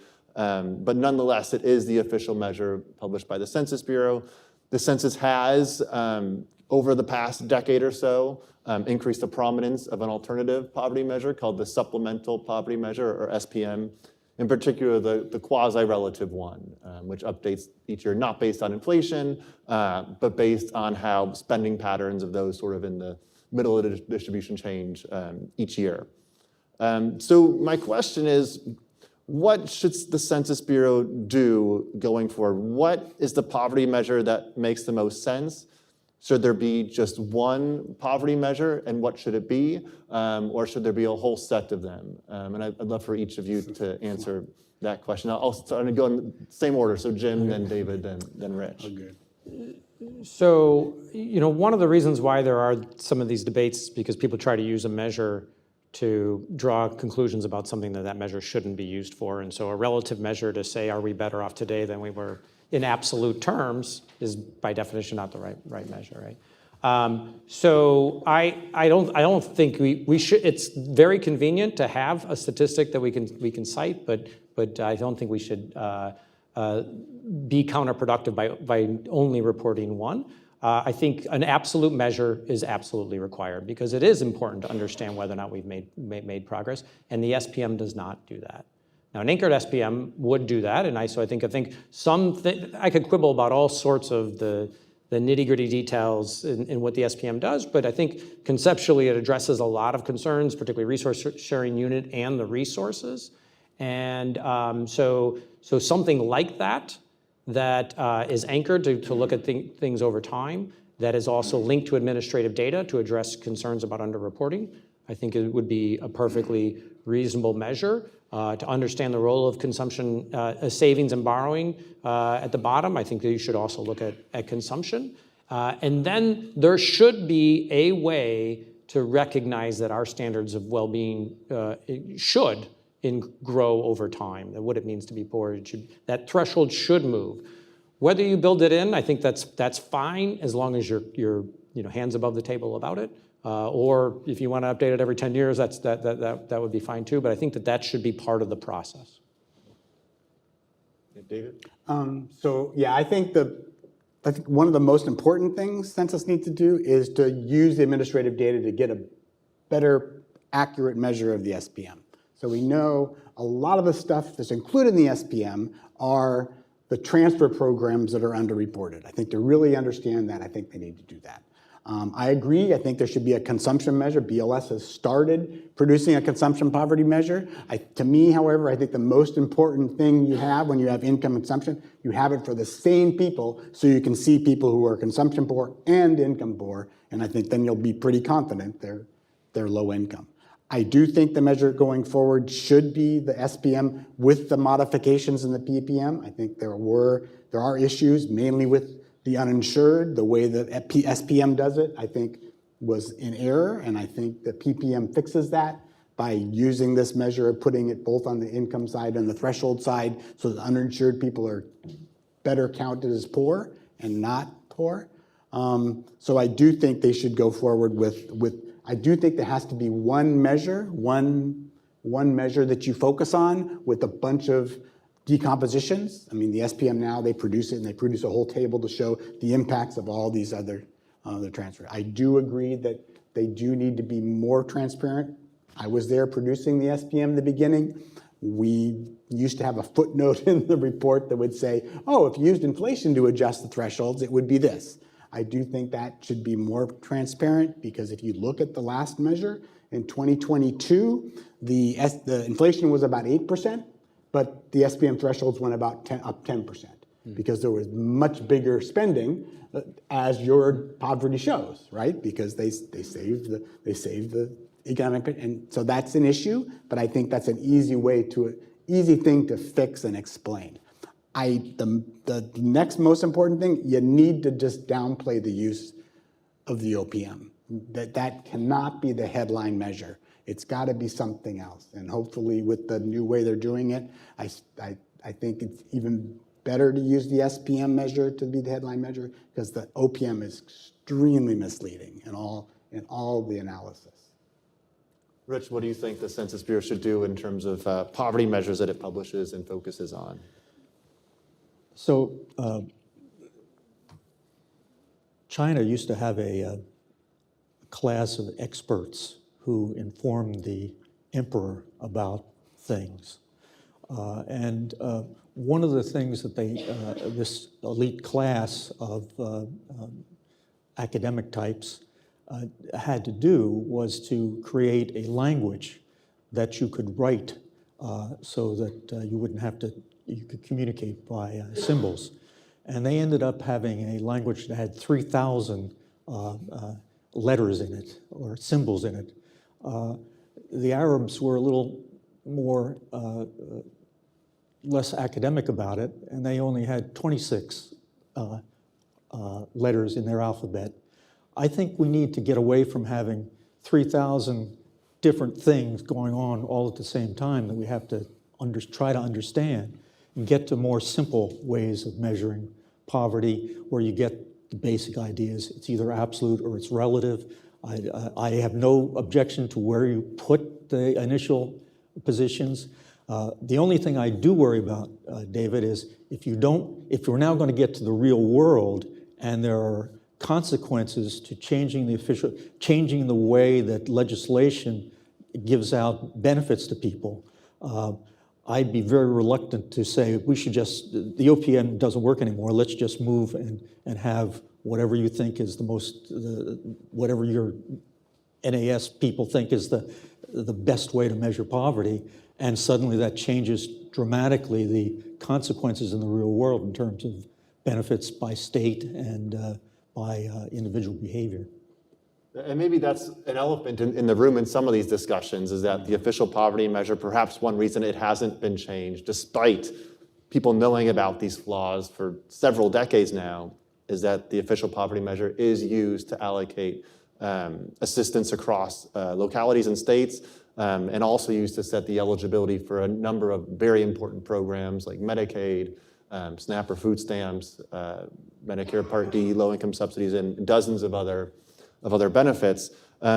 Is that one factor which has really made it harder to change the poverty measure? And if so, is there a way to sort of put that aside and say anything that we do to change how we measure and understand poverty is not going to be affecting government programs? Is that an important distinction to make? And is that a way to ensure that we can actually get these changes that we might support?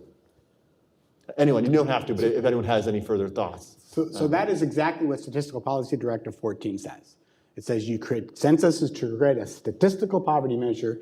It doesn't need to be used it shouldn't be used for program allocation. So that's what the directive says. That's not how agencies interpret it. So HHS then takes the thresholds and then creates these guidelines. They put the guidelines out to other agencies, and I don't think there's a single agency that looks at the eligibility of a program that uses the official definition. Food stamps is 135% of the line, and you throw in other spending. Some other programs, you change different things of what your housing is, or you get a credit for what you're earning. So nobody uses, in programs, they don't use it anyway. So it's kind of a red herring, I think. I don't think it's that. I think it is the Statistical Policy Directive. When I was running the poverty measure of the Census Bureau, we would always say, we don't do anything. Look, OMB tells us to do this, so we don't have to make these changes. It was sort of used as a reason to not make changes. So I do think OMB could be moved out of OMB into OMB doesn't dictate how unemployment rate's measured or how CPI is measured. Why should they dictate how poverty is measured? They should just say census, figure it out. Here's what you do. Come up with the best statistical measure you can. Yeah, Becky Blank made this point in a APAM address maybe a decade and a half ago, but just that the National Academy of Sciences report of 1995 laid out a lot of the challenges and problems with the poverty measure, and it was well known before that, right? So like so much of the flaws of the official poverty measure have been known for decades, and they're not changed. And the point that Becky's making, a primary reason is even though SNAP isn't tied to the poverty threshold, as soon as we change the poverty threshold, 130% of that changes, right? And so you'd have to say, you're right that the agencies have this flexibility to kind of be a function of it, but unless they change in response to the change of the poverty. So there are huge implications of changing the level of poverty, which I think makes it really difficult to move away from it. Which is So defined in disconnect statutes, is- right? The 130% is statutory, and that requires Congress to update. Okay, I have one more question, then we will be turning to audience questions. So be thinking of your questions. We will have a microphone coming along.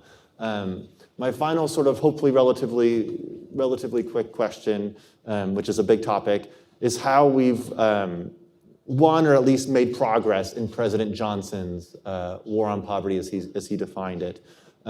President Johnson was concerned not only about making sure people's incomes were raised above the poverty line, but he cared about the way in which it was raised above the poverty line, namely through earnings and market income as opposed through reliance on the dole, as he put it. So have we been successful in that terms in the ways that we've won poverty? We've made progress in the war on poverty.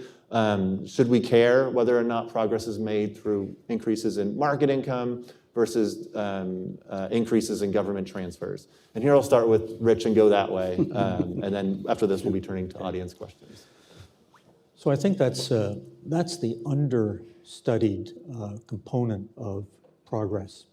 And we tried to get at that in our JPE article by showing the increasing share of folks of working age who had less than 50% of their income come from markets. And that's the downside of programs that subsidize leisure rather than encourage work. So to me, you want to recognize that, and you need to actually do it in just the simple way that David was showing how much poverty has been reduced by transfer programs. What he didn't have in that is any behavioral consequences of the policies themselves that shifted people from working less in the market and getting more money from transfers. And that's the hard question. I'm not claiming what those numbers are, but I'm saying that when we're thinking about poverty policies, Johnson cared about not only providing resources for the poor, but the best way to do it would be to integrate low-income people into the marketplace. David? So 2 points. So if you look at this figure, and then you use what Jim mentioned about Social Security, and TANF and UI, you took all those out of the OPM, it would only look worse. So that suggests that total market income, there was no change in poverty if you just use market income. The other thing is I think the only way to really look at this is to go beyond poverty to look at mobility, to see what these families are doing. So, you know, food stamps, when it came out in the early, there is a lot of research that shows the targeted way that food stamps rolled out, it really improved children's lives when they grew up.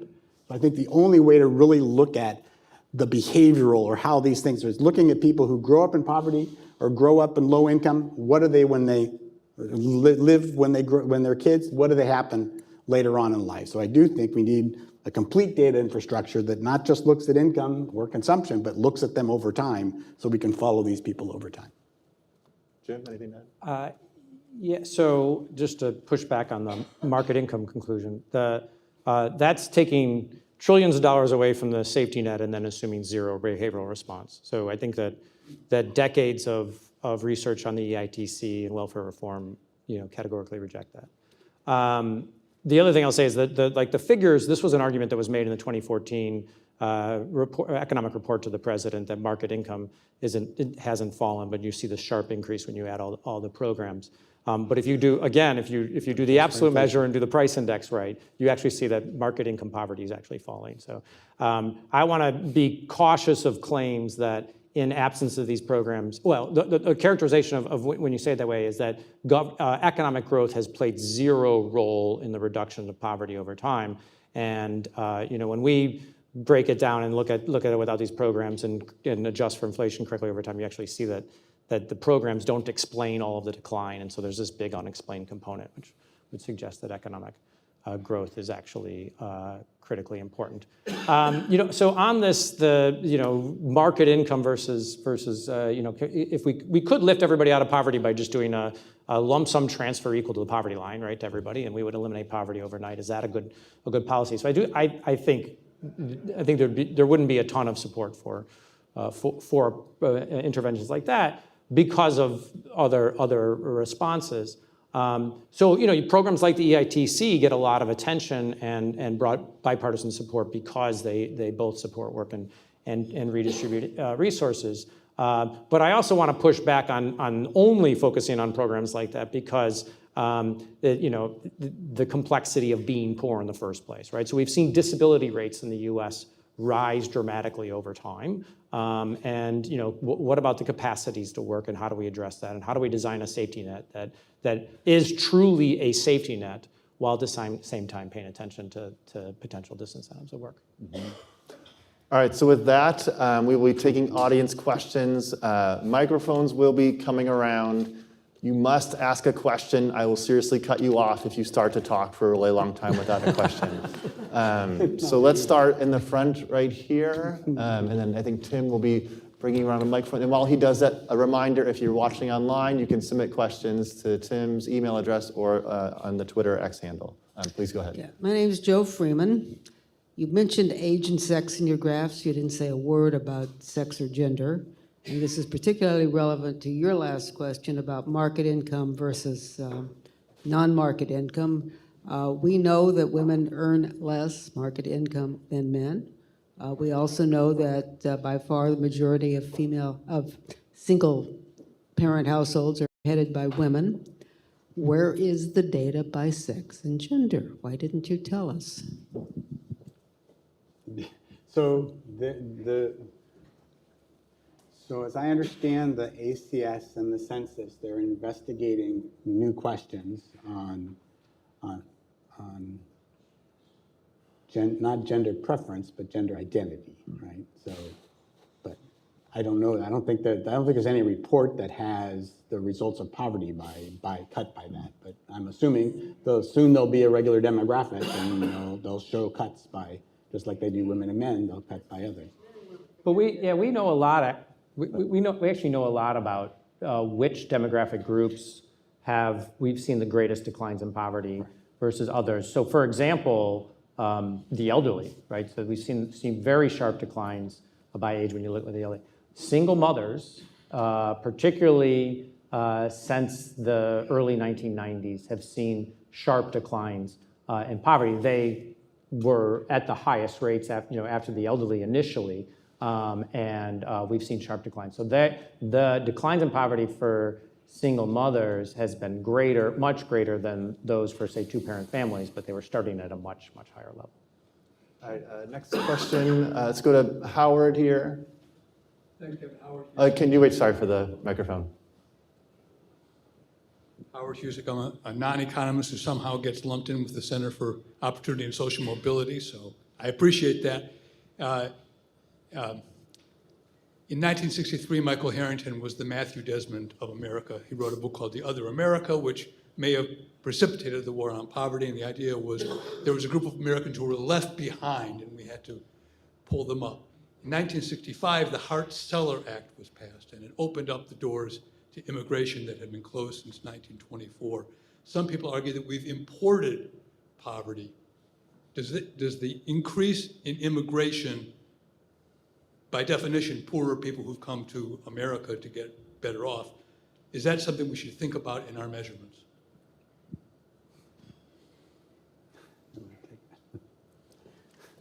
I mean, anyone. I will say absolutely we should think about it.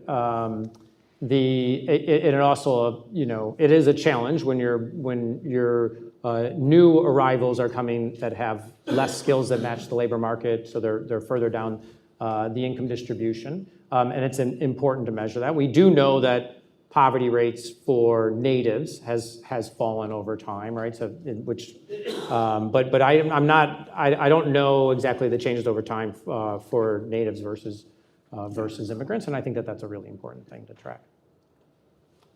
Okay, let's take a question. Maybe anyone from this side? Okay, right, you had your hand up right in the middle here. Hi, so my question is like, overall, how has the welfare state contributed to sedentary lifestyles? You mentioned food stamps, and one of the main problems with food stamps is that they subsidize foods that are less nutritious or nourishing, like such as like fast food, like prepackaged processed foods instead of organic foods.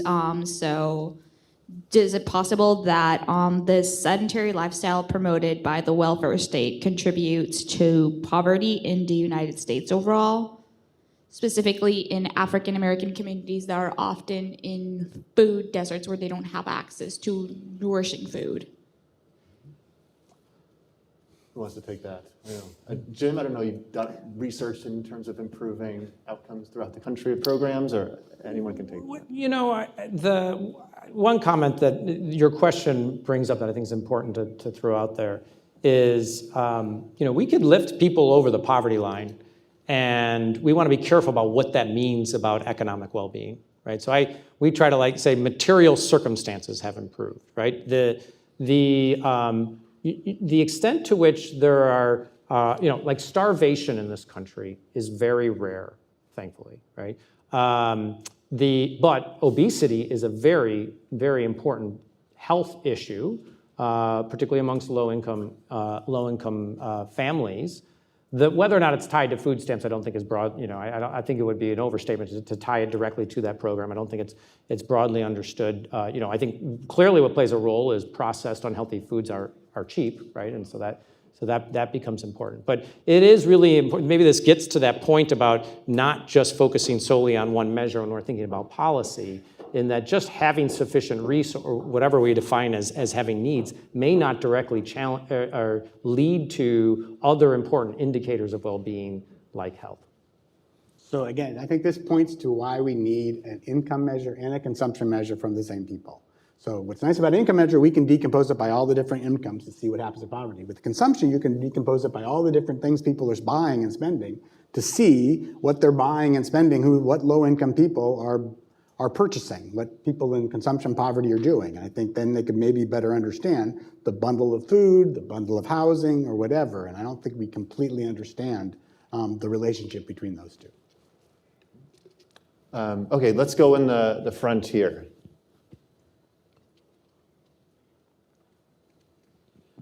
I'm going to hope that all three of you gentlemen are familiar with a 400-year-old poem called The Horseshoe Nail. So if that looks at the war on something, and we've been in the war on poverty, in Lyndon Johnson's case, for 60 years, what is the nail that needs to be secured to win the war on poverty? Any responses? So I guess, one question is, have we won the war on poverty? If not, what needs to be done to finish the battle? Does everyone know what the poem is? I don't know the poem, but I am young, maybe others on this. So I would say that, and David talked about this before, what we'd like to know is how do we get people prepared to be self-sufficient through market work? And the way to do that is investments in human capital. These aren't suddenly new things. We know that that education is a great investment, and that the amount of education you have is highly correlated with your income. And what we need to do is ensure that the next generation of children has at least as much education as the previous generation, and for groups that lack that sort of thing, we need to think about how to prepare them for the marketplace. And it doesn't have to be, can be in the trades or whatever. So I think that's always been to me, the key thing that you do long-term. I have time for one or two more questions. Who else had one? Okay, we'll go up here in the front. Robert. Robert Rector from the Heritage Foundation. When the SPM was introduced, I was at the presentation. Becky Blank presented it, and she basically was presenting a relative poverty measure. So I stood up, being a friendly guy, and I said, look, what you're clearly doing here is you're creating a system with a new threshold that's about 35 to 40% higher than the old threshold. So why don't you just be honest with the American public and say, look, we've largely obliterated poverty by the old threshold, but we now have a new higher threshold, and we should be very clear, this is 135% of the old one, right? Everybody can understand that sentence. And she said, no, we're not going to do that. We're going to have a threshold that moves, but it moves secretly. You said transparent? I must have done 500 interviews since the SPM. I have never found a single reporter that understands the new thresholds are 35% higher than the old ones, and basically it's a race where the finish line of the race incrementally changes every time you take a step forward, and you can never do anything to reduce poverty except by Rawlsian equalization. And I think that's not a design flaw of it. I think it's very explicit. It's understood. The SPM was set so that there would not be a reduction in poverty. It guarantees there will never, ever be a reduction in poverty without a radical redistribution of income, and no one understands that. Anyone could comment on this if they wish. Rich or David, do you want to respond to that non-question? Very good non-question. I think we showed that the historical SPM has reduced poverty over time. So I don't think that's an issue. So it has reduced. So because it counts for all those government transfers.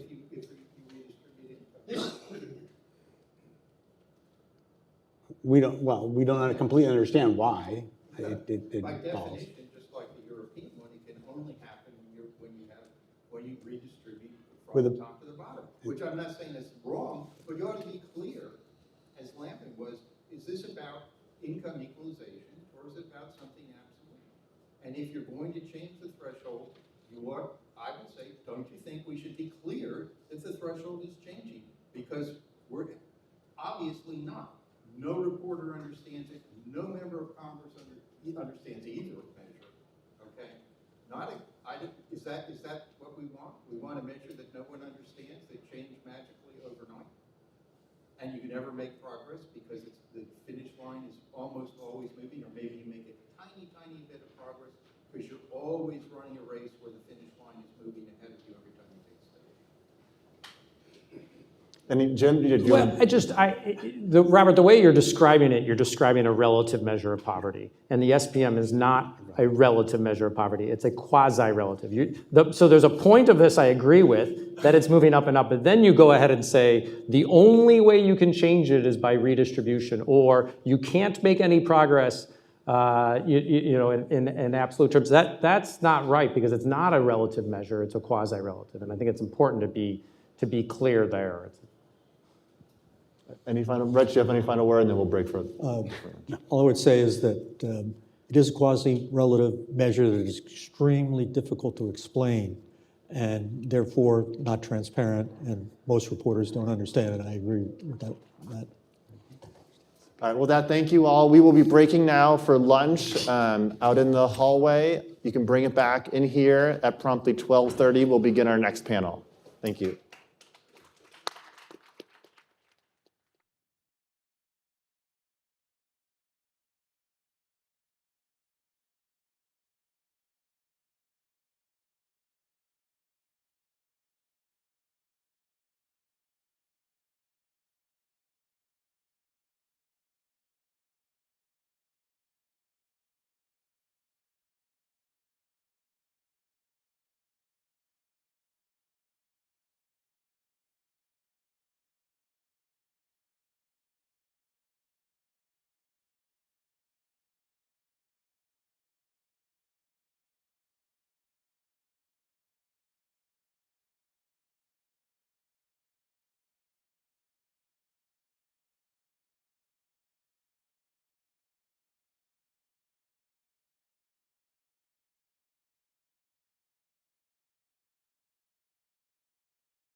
With us, an all-star panel of experts on the war on poverty, on welfare programs, on poverty issues in general this afternoon for a deeper dive into all the issues that we started out considering this morning and considering where the war on poverty has brought us and what that means for the future of poverty, opportunity, and social mobility in America. I will briefly introduce all of our guests, then they will each have 15 minutes to give their separate presentations. Following that, we'll have a period of time, 40 minutes or so, of moderated discussion. Then at about 2 o'clock, we'll open it up to audience questions. The same rules that Kevin Corinth described will apply. Anybody watching online is welcome to submit questions at tim.sprunt@aei.org, S-P-R-U-N-T, or at the Twitter handle that's on the event page. That'll go on for about 15 minutes, and then we'll wrap up around 2:15. With that, Belle Sawhill is a senior fellow emeritus in economic studies at the Brookings Institution. Dr. Sawhill served as vice president and director of the economic studies program there from 2003 to 2006, and as a co-director of the Center on Children and Families from 2006 through 2015. Prior to joining Brookings, Dr. Sawhill was a senior fellow at the Urban Institute. She also served in the Clinton administration as an associate director of OMB, where her responsibilities included human resource programs that account for 1/3 of the federal budget. Wendell Primus is a visiting fellow in economic studies and the Center on Health Policy, also at the Brookings Institution. He was the senior policy advisor on health and budget issues to Speaker Nancy Pelosi for 18 years. In that capacity, he was the lead House staffer in developing the Affordable Care Act. I am told the drug pricing legislation included in the Inflation Reduction Act was his proudest staff accomplishment. However, I am skeptical because Wendell and I share a pedigree with working for the House Ways and Means Committee and knowing that he was the father of the Green Book that is probably on the shelves of many of you back in your offices. So, finally, Robert Rector, who has been a leading authority on poverty issues and welfare programs for over 3 decades, is the Heritage Foundation's Senior Research Fellow in the Center for Health and Welfare Policy. Robert played a major role in crafting the 1996 federal welfare reform law, which for the first time required recipients to work or get job training in exchange for benefits. Since its passage, he has continued to examine not only the mounting costs to the taxpayer, nearly $1 trillion a year, but also the effect of welfare programs and spending on family formation. So with that, Belle, would you care to lead us off? Happy to, and thank you for including me. This has been a great morning. I was very impressed with the earlier discussion of measurement issues. They were very deep and very well informed. And I understand there are a lot of criticisms of the official poverty measure. The problem is it is official, and it is what the government produces, and a lot of us use in our research.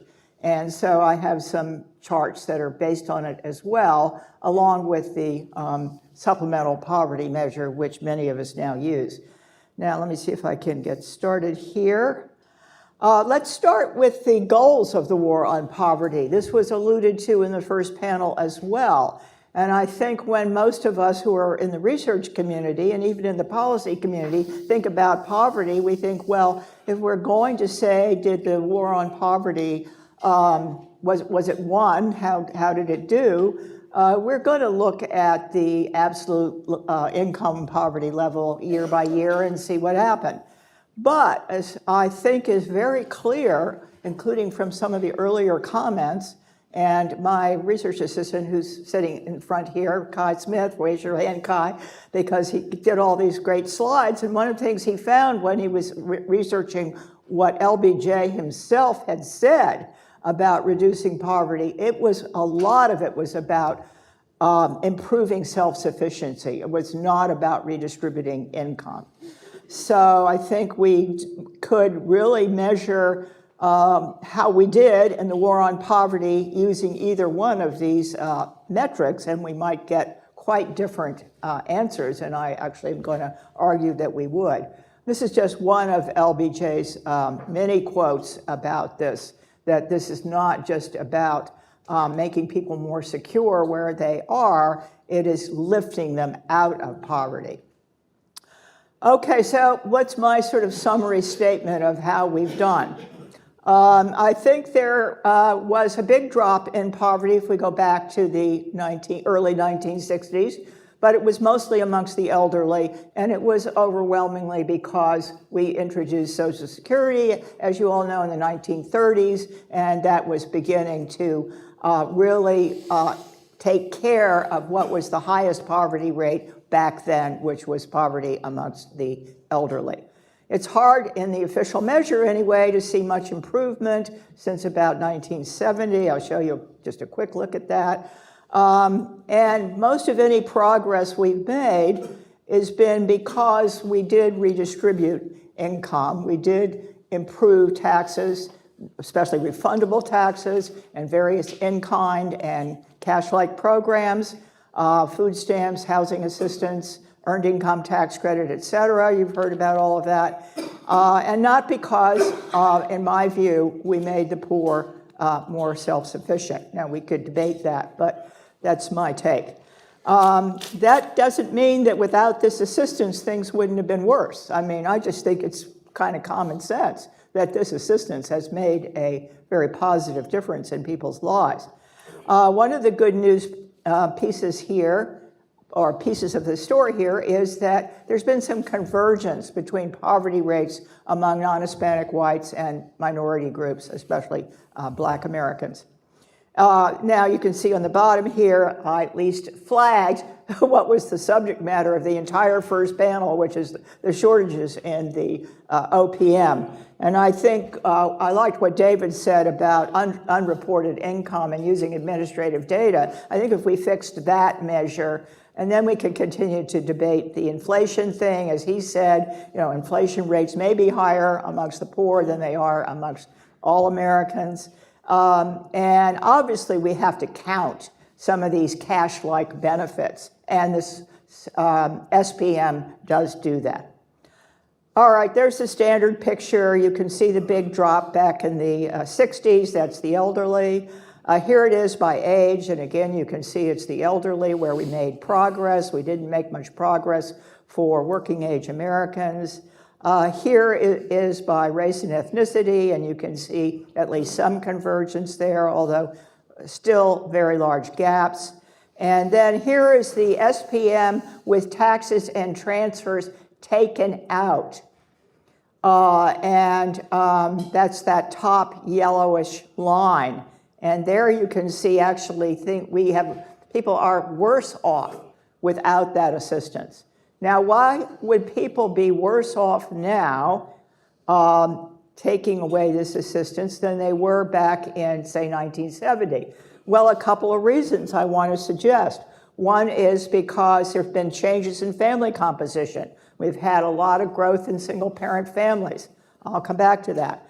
And the second reason, I think, is because the economy has changed. We have had technological change, we've had globalization, deindustrialization. So if you look at the wages being earned by people without very much education as a result of those changes in the structure of the economy, that's been a problem, which I'll also come back to. Okay, so there is some problems with just focusing on the official poverty rate. Again, I think we've already talked a lot about that. I just want to remind people that it's an annual figure. It doesn't tell you how long people are poor. When we go into a recession, a lot of people lose their jobs. They're poor for 1 year, but that doesn't mean they're persistently poor. It ignores this relative position issue that was talked about a lot in the first panel. And clearly, if you have an absolute poverty measure and the economy grows and average incomes go up, then that absolute measure, even adjusted for inflation, is going to be increasingly further and further below the average income in society. It doesn't measure self-sufficiency, and it ignores the fact that we might want to know more about this issue of temporary versus persistent, and even about people who are poor, let's say, as children, but who grow up to be just fine as adults, a sort of intergenerational poverty issue, which the National Academy has taken on in the last year or two and have a new, very good report on.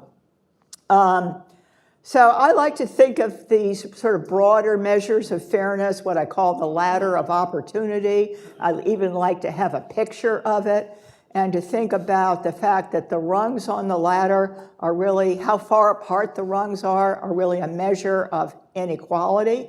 And then poverty is just the number of people who are on that bottom rung.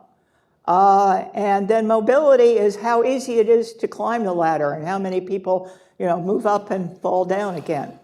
And so I think that, we know a lot about all of those other metrics of fairness, if you will, and we need to pay attention to them and not just to the number of people who are poor by some metric in 1 year. This is what this recent National Academy Committee said about intergenerational poverty for children, and they used the Chetty group's findings at Harvard on people moving up and down the ladder with very good data, and that shows that about a third of all children are not only poor when they're born and growing up, but they remain poor as adults. So if there are 20% of children who are born into poor families, and a third of them stay in poverty, even intergenerationally, that means about 7% of all children are intergenerationally poor. And I think that's something we should worry about quite a lot. Now, why didn't we do better? This is going to begin to get us into some diagnosis and some hopefully policy questions down the road.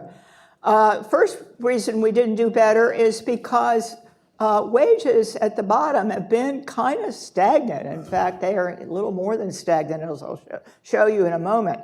I want to remind everybody that the federal minimum wage is $7.25. So, if you work full-time all year long, that's an income about $15,000 a year. It's hard to imagine living in today's economy on $15,000 a year. Changes in family structure. I've already mentioned that. I'll go into that a little bit more. Some people would say we're pretty stingy, especially relative to other rich countries. So I'll show you a little bit about that. And finally, we can have the debate about, are we spending money, whatever amount of money, whether it's too little or too much or whatever, are we spending it on the right things? Are the programs and approaches we've taken effective? Here's just a little more data on the wage story that I just mentioned. This is male wages going back to the mid-60s, and these are David Otter's data. And the top two lines are people who have at least a college degree or better. And the bottom three lines where you see stagnation and even decline in male wages are people with less education.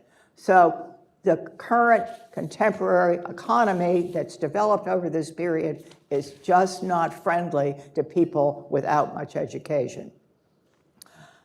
Here's my slide on what's happened because of changes in family composition and the growth of single-parent families. In my book, Generation Unbound, I showed that if the family structure, the proportion of single parents versus married parents had stayed the same as it was back in the early 70s, the poverty rate would have been at least 5 percentage points lower now. So at the same time that we've been providing more assistance, food stamps, EITC, et cetera, to poor families, people have been getting poorer because of the shift from married parent to single parent families. And the poverty rate among single parent families is 4 or 5 times as high as it is for married parent families. I sometimes make the point by using a little metaphor about the apocryphal story of the man standing by the side of a river, and some children are floating down the river and they're at risk of dying, and he's pulling them out as fast as he can. But then he realizes there's another guy upstream who's throwing kids into the river as fast as he can pull them out. Now, it turns out that even some rough calculations should suggest that our assistance programs have actually still on net helped to reduce poverty, but we have to remember there are these other forces moving in the other direction.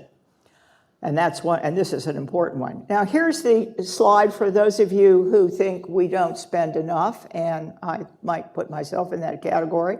We're the yellow bar here, and we're number 22 in the rank of how other OECD countries do relative to GDP. Most of the people who spend less than we do are much poorer countries, with the possible exception of Switzerland and the Netherlands. Here is taking out taxes and transfers. I showed you this before, but it's just to re-emphasize this point that there are these drivers, these developments in our economy, especially the family composition and the technology and the globalization, that are pushing in the other direction. So any assistance we provide has to not only make progress from where we were in the 60s, it has to fight against these trends that are going in the other direction. Okay, so what do we do now? Well, if I was, trying to brief a policymaker, I would say it's really important to maintain full employment. We've been doing that very well recently, although not too many people seem to recognize it. We need to reduce the growth of single-parent families, in my view, for other reasons besides poverty, but that's one of them. And we need to do something about wages, and if we did something about wages, we'd get some employment effects as well.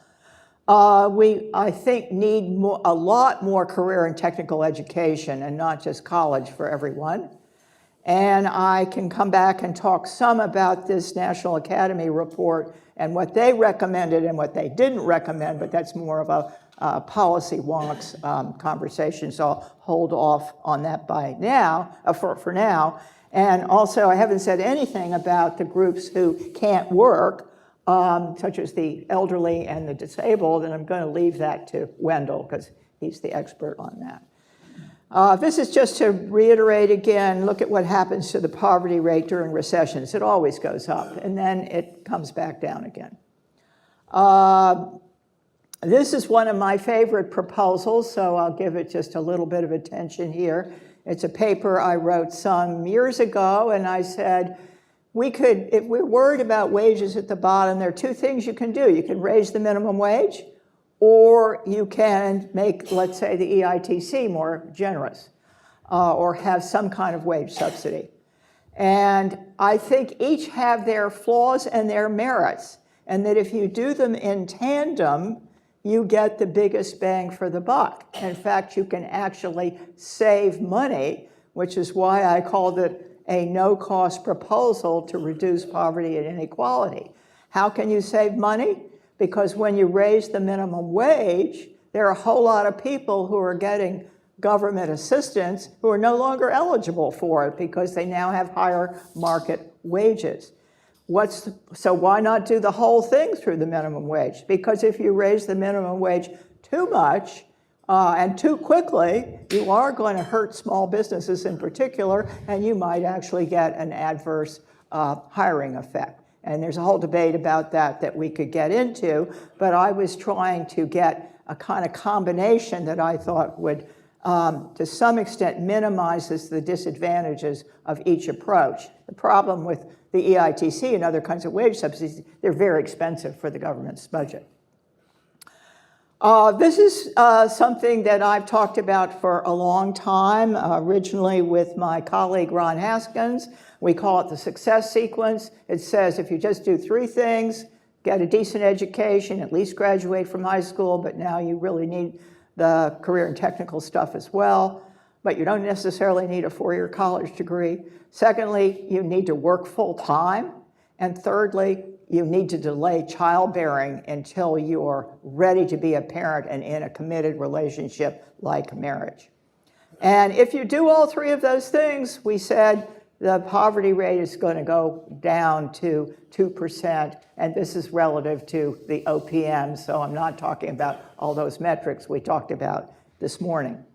Now, we did this with cross-sectional data, and there were some methodological flaws, and along comes Brad Wilcox and Wendy Wang, and they did it with longitudinal data, did it better, I think, found pretty much the same thing, 3% poor instead of 2%. Okay, how do we reduce family instability? We have methods now we know how to reduce teen and unplanned pregnancy, and if we reduce teen and unplanned pregnancy, we will delay childbearing and give people a chance to find that stable relationship before they have children. How are we going to encourage people to do that? First of all, they have to have a reason to want to delay childbearing.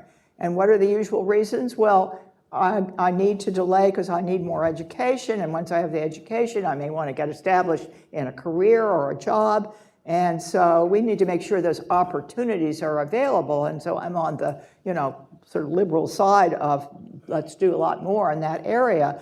But then on the other side, we have to also make sure people have the means or the tools to prevent that childbearing, and this is where I get into giving a lot more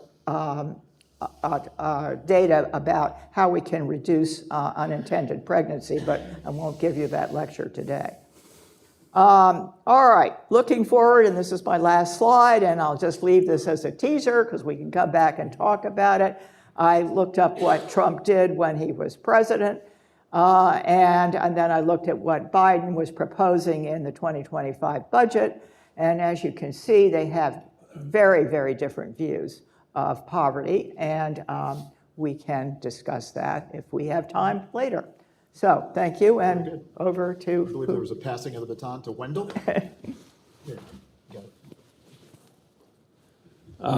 Thanks, Matt, for your very kind introduction. Where are my slides coming up here? Okay. So I very much enjoyed the discussion this morning, and before I begin, let me tell you, since we share work for the Ways and Means Committee, some of the issues related to the Earned Income Tax Credit. I remember back in the early 1980s, we did the Joint Committee on Taxation did a report which showed that families with poverty level wages were paying taxes, payroll and income taxes, of about 10% of income. Now, it doesn't take very many political smarts to realize that if you're going to try to improve the well-being of families, it's much easier, especially if you're a staffer on the Ways and Means Committee, to talk about lowering taxes as opposed to raising food stamps or TANF or AFDC at that time, et cetera.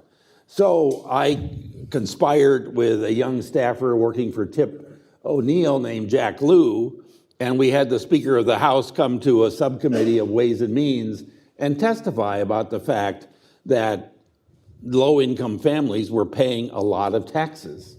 And then later, a couple years, in 1985 and 1986, you'll remember that the Reagan administration did tax reform with Dan Rostenkowski, and it was one of those things where the administration proposed some increases in the EITC. The House upped it. The Senate did even better. And then when we got through conference, the EITC was even more enhanced. It went through the legislative process, and the EITC got bigger at each step in that. The other story I'll say about the EITC is I was privileged to work on the 1990 Budget Summit, where we were trying to reduce the budget deficit, something we probably ought to do also in 2025, by $500 billion. Now, deficit reduction is political pain. You either get there by raising taxes or cutting someone's services or benefits. And we wanted, the Democrats wanted very much to show that the pain of deficit reduction was going to be progressively distributed. In other words, we wanted a bigger change in the after-tax income of families in the top quintile versus the bottom. So what's the mechanism for achieving that, especially if there was an increase in the gasoline tax, which there was as part of that budget deficit reduction? We increased the EITC. And that then, when you got a nice table from JCT and CBO, you could show that you had the pain of deficit reduction had been progressively distributed. What am I doing now? I'm glad I'm at Brookings after working on the Hill for 38 years, and I'm working on a series of papers talking about how to restore solvency to Social Security and the Medicare system. I'm also working on a paper, which I'm going to describe in a few minutes, about how to reduce elderly poverty. I think we've got to raise legal immigration limits because of our workforce shortages problems now and our fertility rate. And we'll also have a paper on long-term care. With that, I want to relate back to this morning's discussion. So I'm using what I think you all agreed to this morning was the supplemental poverty measure is the best one we have today. And I've just got a couple years there. And I look at 2021, you'll notice that the child poverty rate is 5.2%, and the elderly poverty rate is 10.7%. So that's why I'm kind of more interested in reducing elderly poverty now, or talking about that, because I think the answer to child poverty, as Belle just indicated, is basically giving full refundability to the child tax credit and maybe doing something more on EITC. The question is, what do we do about that 10.7? And in 2022, you can see that all poverty rates have gone up there a bit. So the question is, how do I reduce that 14.1? So I'm going to talk about it in various ways. Various people on the Hill have talked about increasing Social Security, but that's a pretty inefficient measure. I mean, right now, the way Social Security works, it's 90% of average indexed monthly earnings. I won't go into the details, but it's about 90% of the first $1,100 or so. So it's very hard to reduce poverty through the Social Security system. A much more easier way is working with the SSI program, Supplemental Security Income. We think the current participation rates are around 50%, although there's no recent study of that, but that's where we think they are. I also think, just like we did when we did the 1983 Social Security amendments, we can increase the federal benefit rate a bit. And we could also require states to up their state supplement. Also, in the last 50 years, practically, there's been no changes in the asset limits. They've remained at $2,000 for a single and $3,000 for a couple. We could also do something with the fact that right now, your SSI check is reduced, you disregard $20 of it, and then the SSI check benefit is reduced $1 for $1. Each dollar of Social Security benefits reduces the SSI check benefit by $1. So I would argue if you're wanting to reward work, you ought to have a disregard on that. So here's what that shows. What I'm simply showing here is if I increase the $20 to $60 and then disregard 40% of Social Security benefits, I could reduce poverty significantly. The SSI benefit today is roughly $943 per month. Another way, I think the supplemental poverty measure looks at out-of-pocket expenses. And what I show here is under the ACA, which is that solid line that slopes upward, a person on ACA pays no premiums until they're at 150% of poverty, and then it goes up. An elderly person at 150% of poverty today pays the Part B premium, which is about $174 a month, and the Part D premium is about $30. So they're paying almost $2,000 of Medicare premiums at 150% of poverty. So what I did, and this paper, this issue brief is on the Brookings website, what I'm suggesting here is that we lower the premiums for Medicare substantially and have it look more like the ACA premiums. And there's a complicated table, but you can see I'm helping someone at 150% of poverty by basically $2,100, that last column. And then at 300% of poverty, I'm reducing them by 545. And you know, I also believe, given the deficit we have, you've got to pay for these things. So in this particular exercise, I'm requiring higher income elderly to pay greater Medicare premiums, and it all balances out. There's the way we do that, and again, what do we do? How do we increase the SSI participation rate? Right now, 9% of the elderly pay an income-related premium, and there's a sharing of IRS information with the Social Security Administration for those 9%. Basically, I'm doing the same thing for the entire distribution of the elderly and having the Social Security Administration determine what the Medicare premium should be. That same mechanism then, if I know income of the elderly, and I could then perhaps find out what their assets are, et cetera, I'm going to use that same mechanism to basically increase SSI eligibility or participation substantially.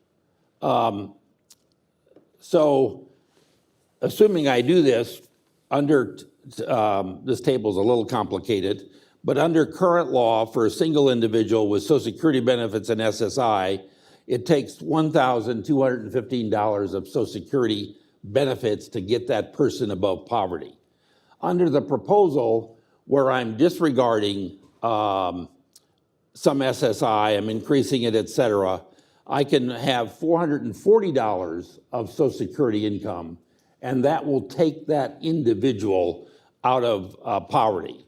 And then I show it for a couple as well. But the bottom point here is by disregarding by increasing the SSI, by doing something on Medicare premiums, et cetera, I'm doing a lot to try to reduce that 14% elderly poverty rate.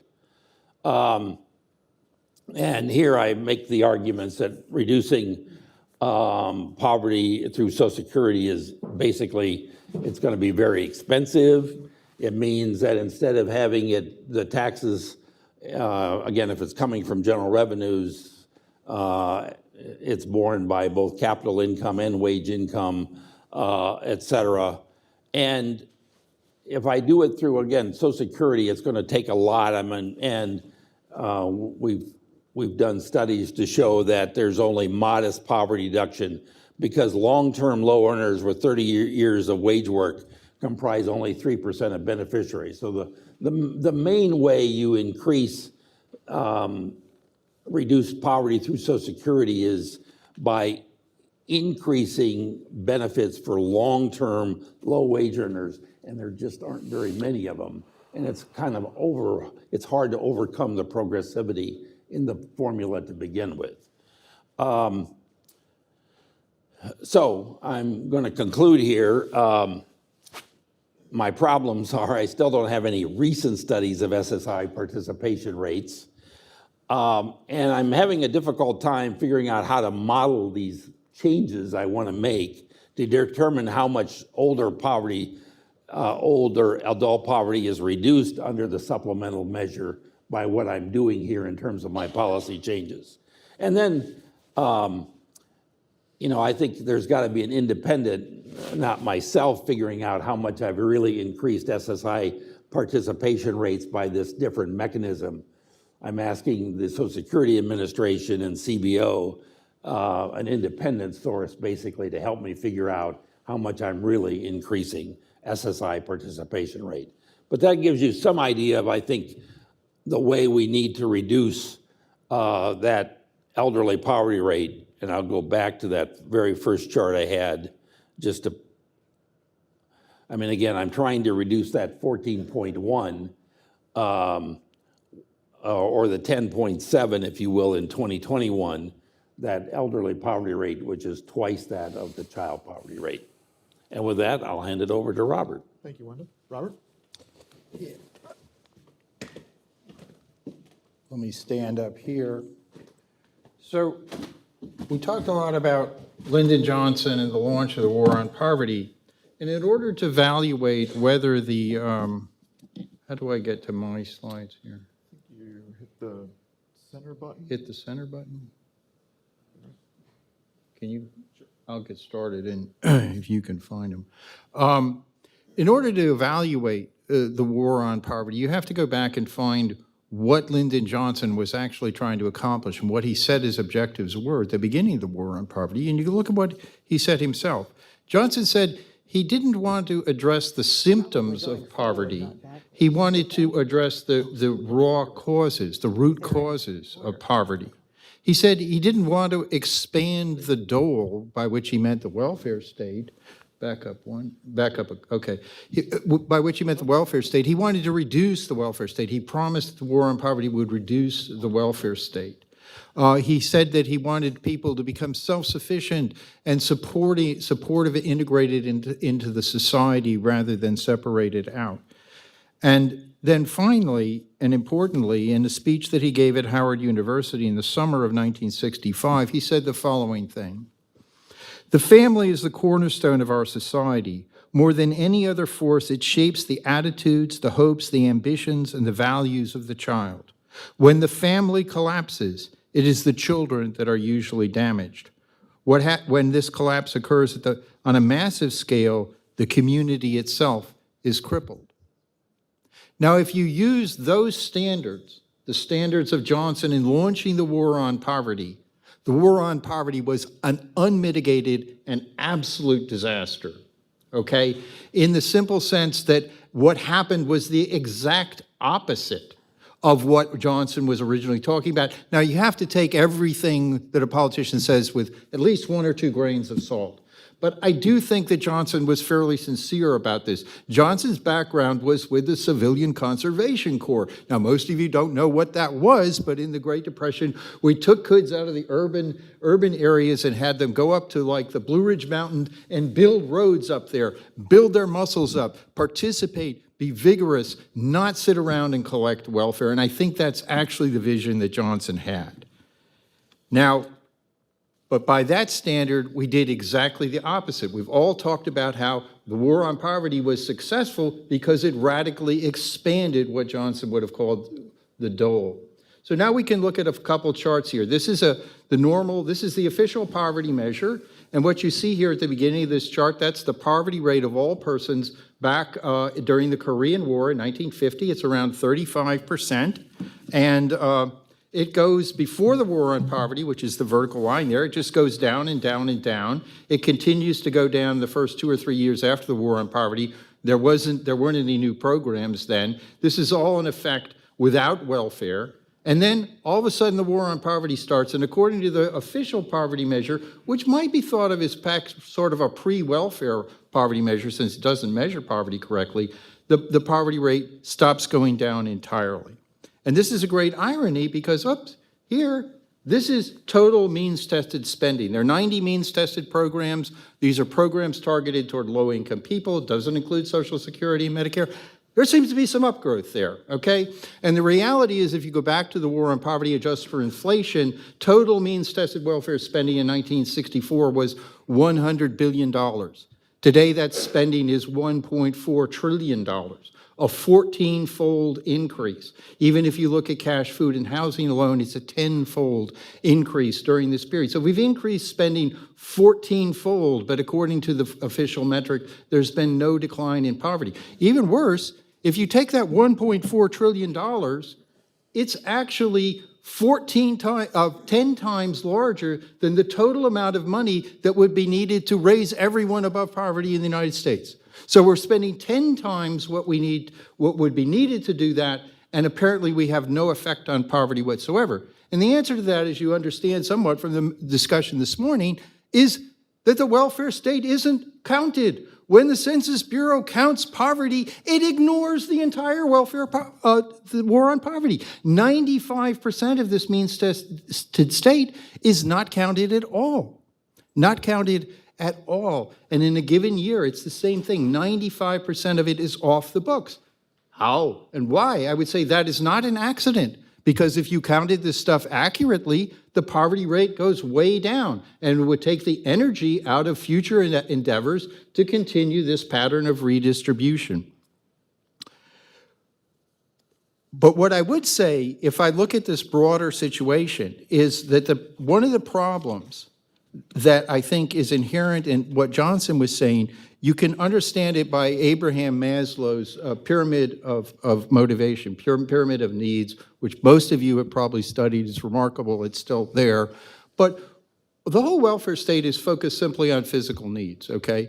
And it ignores those higher needs. The next one up largely is self-respect, achievement, a self-regard from others, which largely is connected to work. But more importantly, it also ignores the higher one, which is love and intimacy, family, and so forth. And the welfare state is at best indifferent, and I will argue and try to show is actively hostile to those higher order needs.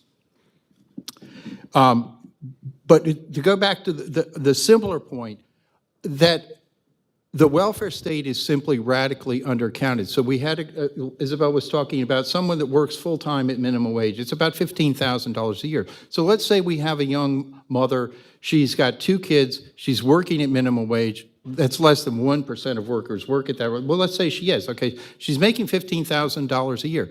Even I, from the Heritage Foundation, would agree, wow, she's desperately poor, okay? But the reality is, under our current system, that mother will also automatically get benefits from the EITC, ACTC, food stamps, school nutrition, possibly WIC. These are not underutilized, they're overutilized. There are more people getting them than are eligible to get them. So we're now at 29,000. In most states, she's going to get full Medicaid. That's another roughly 15,000. All of a sudden, her economic resources are at $45,000. But 40 to 50% of these mothers will also get some kind of housing subsidy from Section 8 or public housing. That's another 13,000. So all of a sudden, this woman that's making $15,000 a year, she actually has economic resources of around $58,000 a year. Wait for the New York Times to report about that to you. It won't happen. But when you go to the Census Bureau, they are going to affirmatively report that that woman's income is $15,000 a year, and she's desperately poor. This is not an accident. Bureaucracies have political agendas. The political agenda here is Rawlsian redistribution. Anything that interferes with the engine of Rawlsian redistribution, you will ignore the data. But the next thing is, when we look at these numbers, a lot of the worst aspects of the welfare state are mitigated by welfare reform. And welfare reform coming, and I'm very biased about this because I wrote a large part of the Welfare Reform Act, so it was obviously a good idea. But when we look at this, now this is the population, this is the percentage of children on to aid to families with dependent children, and TANF. Back there, the orange line, I believe, is the beginning of the war on poverty. And the caseload explodes upward. The green and yellow lines are the beginning of welfare reform. And by that time, you've got 1 in 7 children in the United States are on that program. And there's a little work being done by the mothers and so forth. Welfare reform comes in, and what happens is we put work requirements, time limits onto AFDC. The caseload drops like crazy. And when we did this, drops about 85%, and it does it very rapidly. Now, when we did this, everyone said that this is a horrible thing. It's going to grossly increase child poverty across the United States. Millions of additional children being thrown into it. Wendell, God bless him, resigns from the government because of this horror that I'm about to impose on people. But let's look at the next thing. What happened? Now, you would ordinarily, most people would say, my goodness, if you cut participation in the major program for families and children, cut participation by that, you should have a dramatic increase in poverty, right? But let's see what actually happened here. Now, the orange line this is the consumption-based poverty measure for single parents with children. It's a much superior indicator. It's much more accurate. And what you see, the green line and yellow line there, that's wealth. The poverty rate for single parents is relatively static. The welfare reform comes in and it drops, and it drops, and it drops. It continues to drop to this day. It goes down from about 30% down to something like 10% today, okay? Not a disaster, in fact, exactly the opposite. But now, let's look at the relationship between this and the decline in AFDC. So right here, the blue line, this is, you see green and red, these are the markers of welfare reform. The blue line is the percentage of single-parent families on AFDC. It just goes down and down and down, and as it goes down, the poverty rate for those families drops. Seems to be a high statistical correlation there, okay? The lines go down together. And the reason for that is that pulling a single mother out of the labor force and putting her on welfare, it actually increases poverty. When we reduce that welfare, when we reduce the incentive to be on that program, the poverty rate actually goes down. Also in this measure is we try to get all the income in the family from all the adults in the family, which the consumption measure does. And there's an increase in the number, particularly of cohabiting parents there, that's helping to push that down. Now, let's talk a little bit more about the family. One of the catastrophes that occurs with the war on poverty is that when the war on poverty begins, 7% of children in the United States are born out of wedlock. As the war on poverty begins to expand, AFDC eligibility is increased, we add food stamps, we add Medicaid and so forth, this number begins to rise. And by the early 90s, it's up around 35%. It's now 42%. This is an unmitigated disaster, an unmitigated disaster. But the reality is that after the Moynihan report in the 60s, there was kind of a taboo that you couldn't even discuss this. You really couldn't discuss this into the early 90s.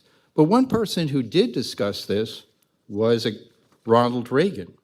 And we've all heard the quote that Ronald Reagan says, "We had a war on poverty and poverty won." But nobody has heard the next couple sentences, and I'll read them. What Reagan said was, "Poverty won in part because instead of helping the poor, it ruptured the bonds holding poor families together. Perhaps the most insidious effect of welfare is the usurpation of the role of the provider, meaning the father of the children." And he talked about how the welfare state actively penalizes families and couples when they get married, that it favors single parenthood and cohabitation and penalizes, and that this was a disaster all the way around. Now, this indicator here, this is the percentage of children living in married two-parent families. It starts in around 1968, and you can see it goes down rapidly and directly. Moynihan used to always discuss these metrics. It looks like this was drawn by a ruler. It's quite amazing. And it goes down and down and down until the yellow line, that's welfare reform.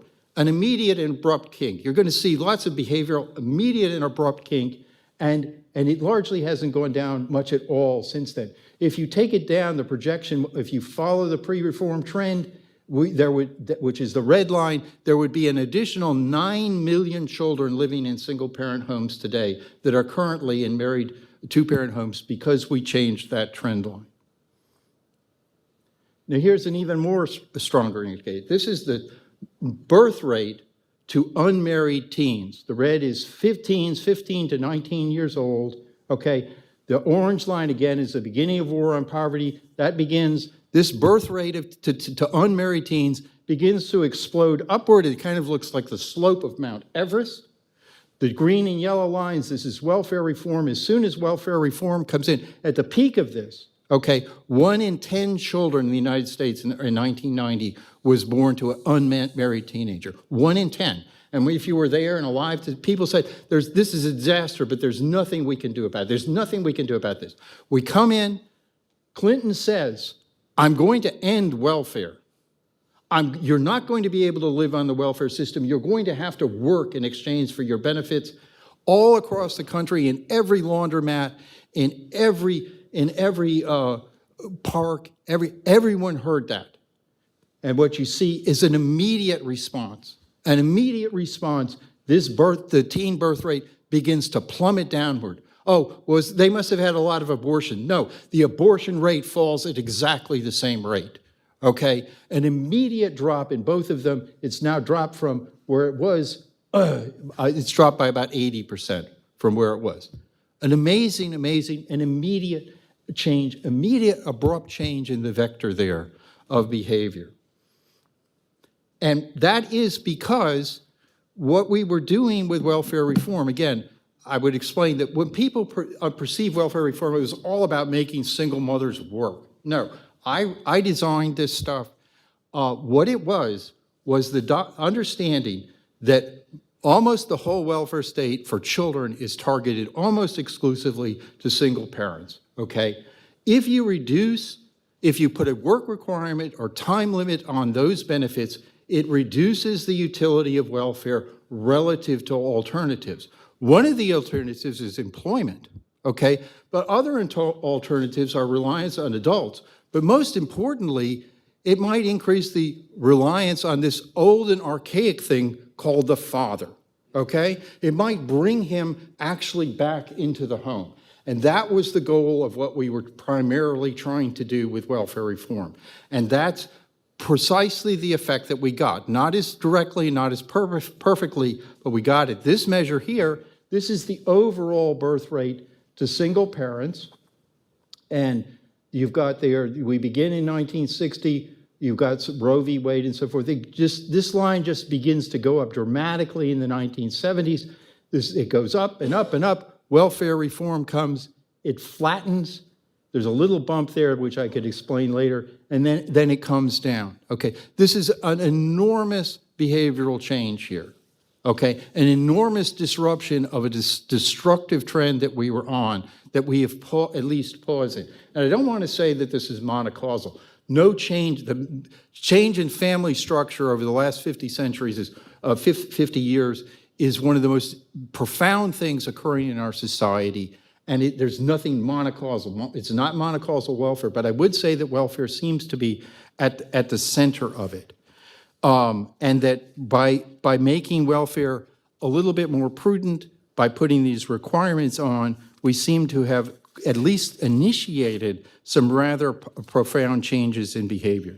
So to summarize, I would say, why did the war on poverty fail according to the terms that Lyndon Johnson initially laid out, and which I believe he pretty much personally believed in? Well, the first thing, as I said, the welfare state, as we understand it classically, totally ignores higher order needs. It's just about reshuffling finances. It does not care about self-support. It doesn't care about achievement. It certainly didn't care about family structure, okay?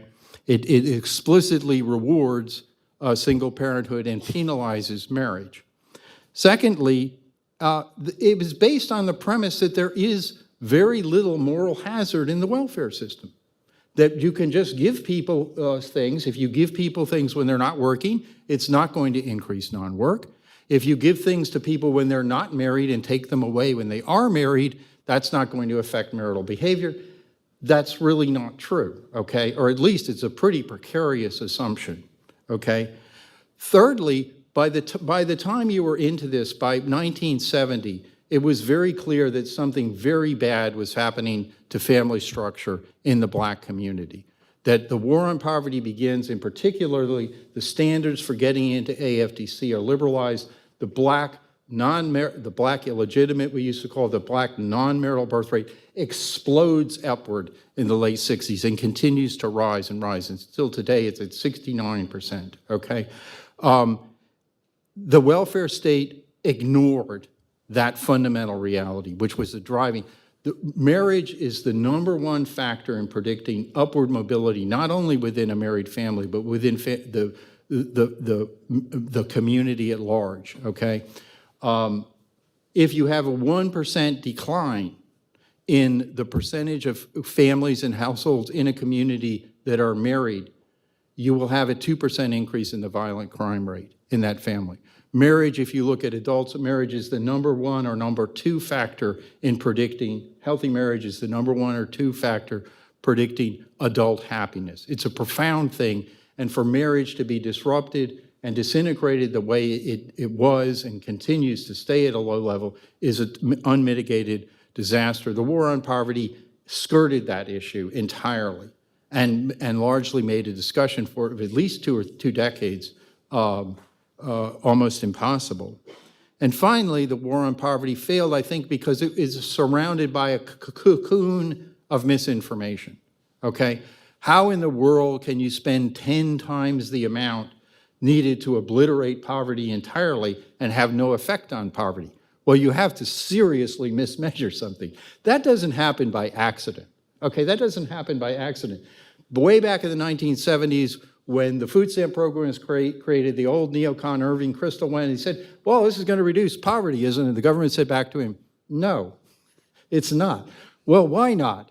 Well, if we reduce poverty, we'd probably reduce the real answer was, if we reduce poverty, we'll reduce the momentum to increase the welfare state, and therefore we don't want that to happen. That's why EITC is not income. It's why Section 8 housing is not income, and so forth and so on. And the supplemental measure, we can go into this, and supplemental measure is equally corrupt.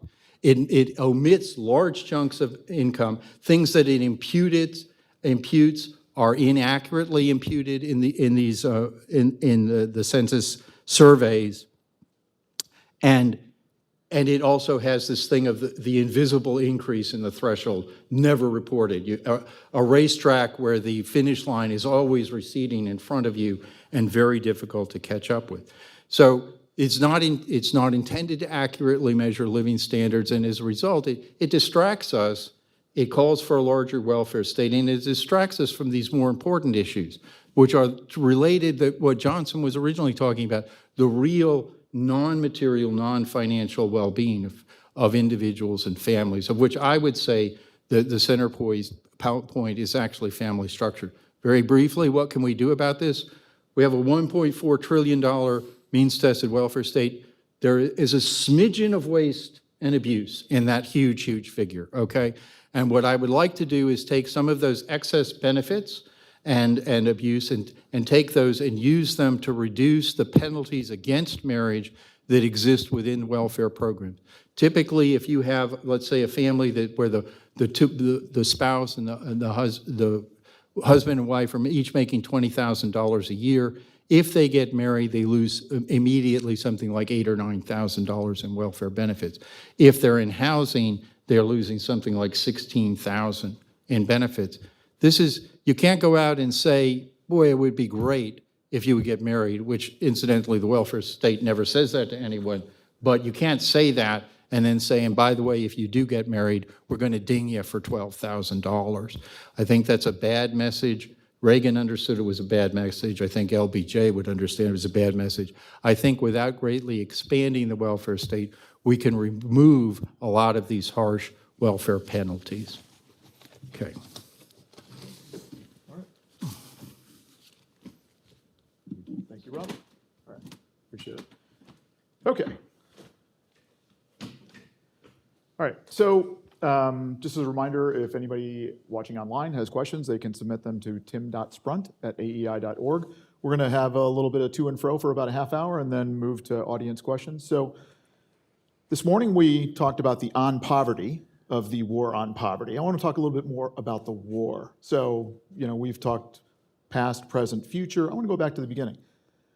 War on poverty, as Johnson announced it, you're right, Belle, it was a lot about self-sufficiency. It was about creating job training programs. It wasn't really, at least not up front in terms of the speech, about what people think of as the war on poverty, the sort of large lexicon of government programs, food stamps, Head Start, expanded housing, and all that. But I'm going to use the Liberty Valance exception here and talk about not what Johnson appeared to want to talk about, but what people think of as the war on poverty. Talk about what the best of and the worst of what occurred as a result of the creation of the large programs under the war on poverty starting in the 60s. Belle, you want to start? Well, I think it was important to flag the problem. And I think that several people have suggested, LBJ actually had experienced poverty. He understood it in a way that, us policy wonks, some of us anyway, don't. And I think that turning a lens on the problem was important for its own sake.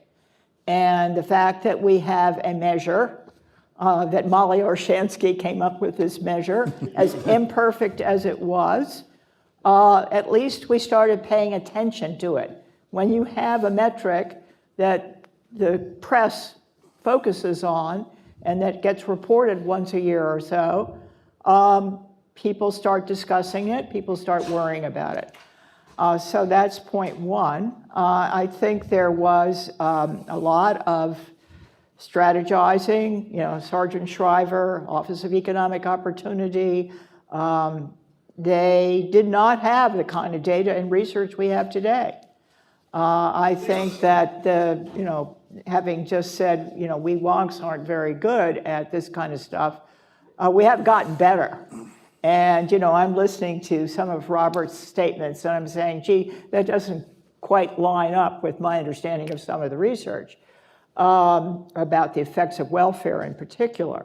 And I was a supporter, both Wendell and I were in the Clinton administration, and I was a supporter of welfare reform, not every aspect of it, but in general.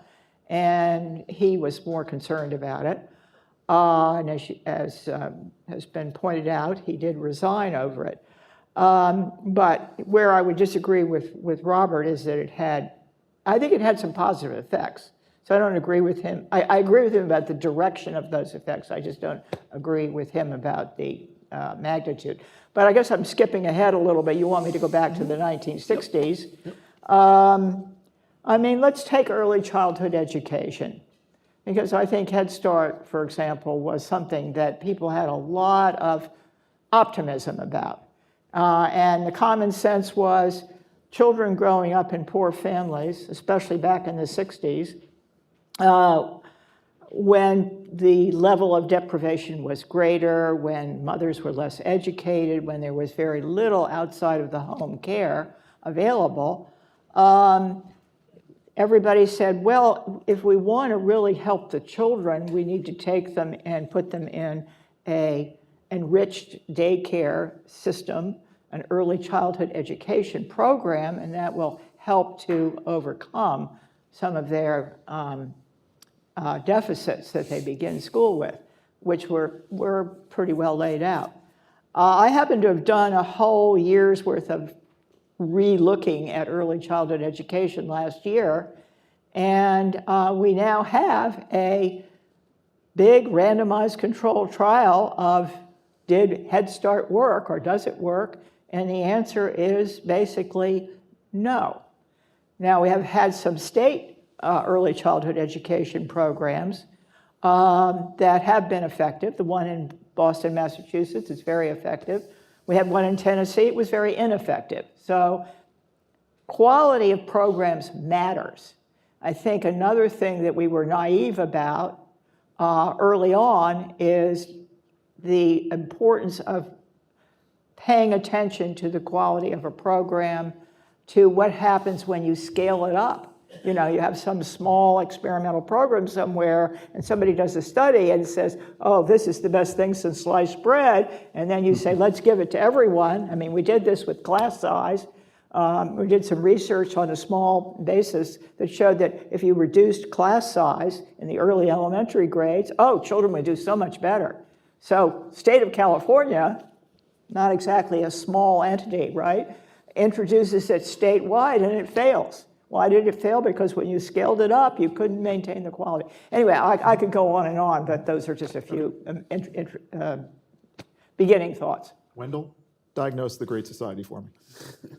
Well, let me say a couple things. One is I resigned from the Clinton administration primarily because of what it did to legal immigrants. There was a provision, and most people don't realize this, that within a year after welfare reform was enacted, everybody that was a legal immigrant on SSI would have been kicked out.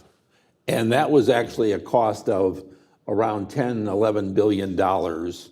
And much to my amazement, but also a good thing, the welfare bill was changed enormously a year later. That provision was taken away, and most people don't realize it. And that, I mean, I like to think my resignation helped a little bit, and Jack Lew, who stayed in the administration, and Bell and others, I think convinced Clinton that was a big mistake. I think, I don't want to debate welfare reform with Robert, but I think there was a lot of things going on, child support enforcement. There was a lot of emphasis on reducing teen pregnancy. It wasn't just whether or not you... There was the EITC, which was bumped up a lot. And if you looked at the amount of cash that we're actually putting out now through the child tax credit and the EITC relative to them, we're putting out a lot more cash than this meager $118 or whatever it was in the state of Mississippi. So, and I don't think, I think there were a lot of things going on, some of which were good. In terms of, the big changes in the Great Society, food stamps, Medicare, and Medicaid, they did a lot of good. I mean, and they helped families get food. And yes, Medicare and Medicaid, when I came out of high school in '64, my female colleagues, would either go into teaching or nursing. I mean, not exclusively, obviously. You look at what nurses get paid today versus elementary school teachers, and there is a big gap. So there's no doubt that making all of that insurance has contributed to the cost of our wonderful health system.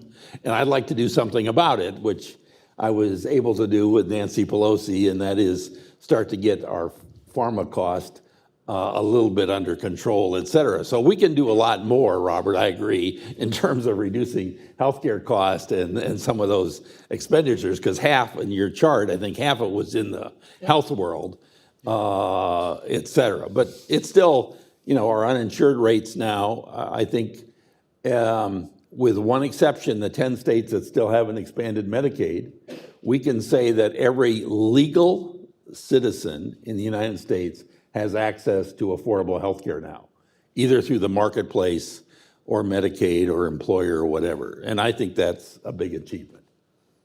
And actually doing that reduces the marriage penalties. Yes, because that's also it's true. Something that Republicans don't like to actually acknowledge very much.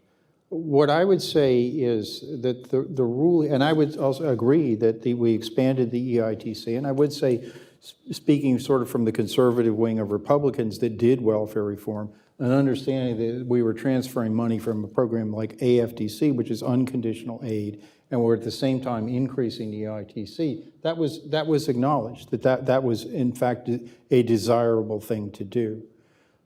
I would say it's hard to find, I would say, successes per se in the Great Society or in the war on poverty. I would say we do have one clear lesson, which is it's very difficult to run positive, effective programs. We have something called Rossi's Law. You should all understand that the expected outcome of a program that's designed to change behavior is zero, okay? But what we can do But is... marriage penalties might change behavior. No, okay, wait. What we can do... Just to be fair here. Yes. What we can do is try to do no harm, okay? So when we give assistance, we want to make sure that it has as few explicitly negative incentives as you can have. So I do think that, in fact, removing the marriage penalties would, in fact, be highly effective in changing things. And I'll just because we leaped into that, one of the ironies is that after welfare reform, there's still a slight increase in the non-marital birth ratio, the percentage of births that are outside of marriage. But all of that increase is actually to couples who are cohabiting at the time the child is born. 1 in 4 children in the United States are born to a couple that is cohabiting. There's been no increase at all in the sort of standalone single mothers having children. It's really been flat, at least as a percentage, for about 30 years, since welfare reform. But what we now, 1 in 4 children are born to parents who are cohabiting but not married. And those parents actually remain together. Half of them will still be together, either married or as cohabitors, 10 years after the child is born. This is a remarkable thing, and it sort of shows these low-income peoples are not radical feminists, they're not hostile to marriage, and they are still searching for sort of relationship stability.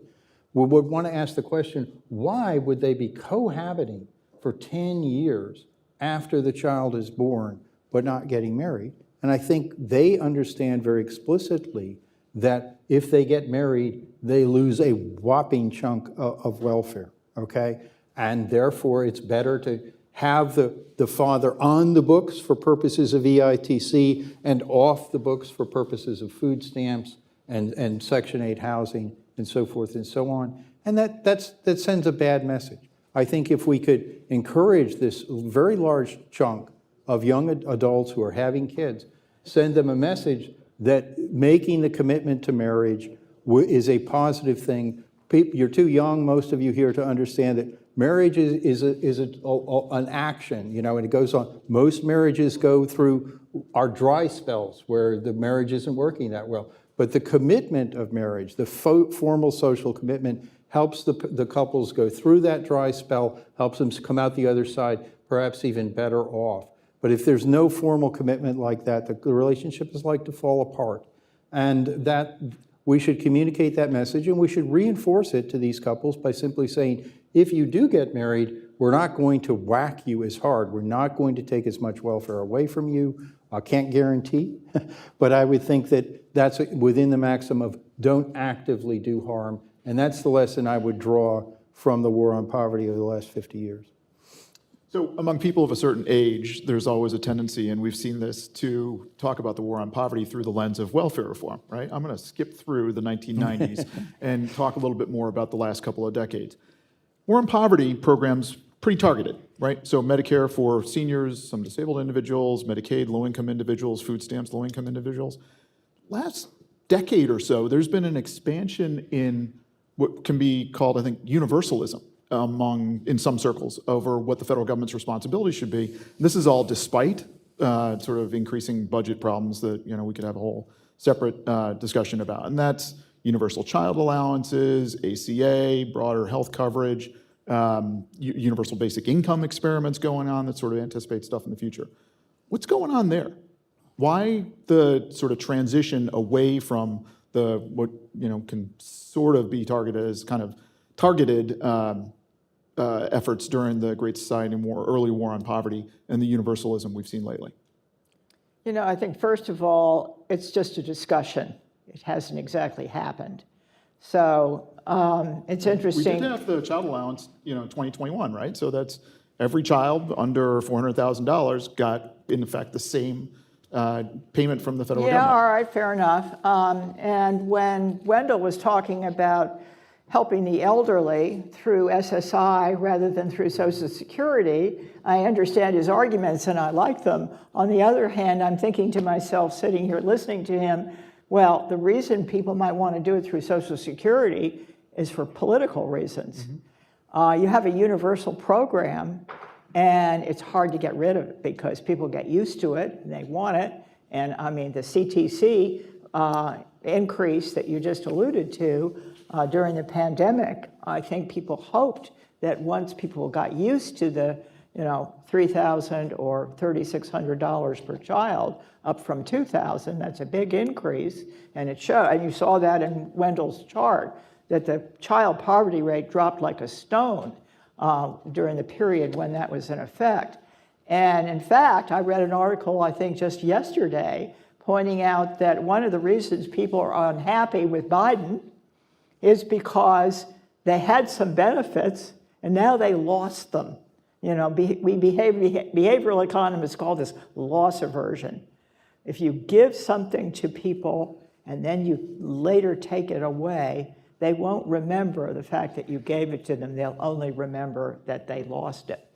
But so I think there's a political argument for universalism.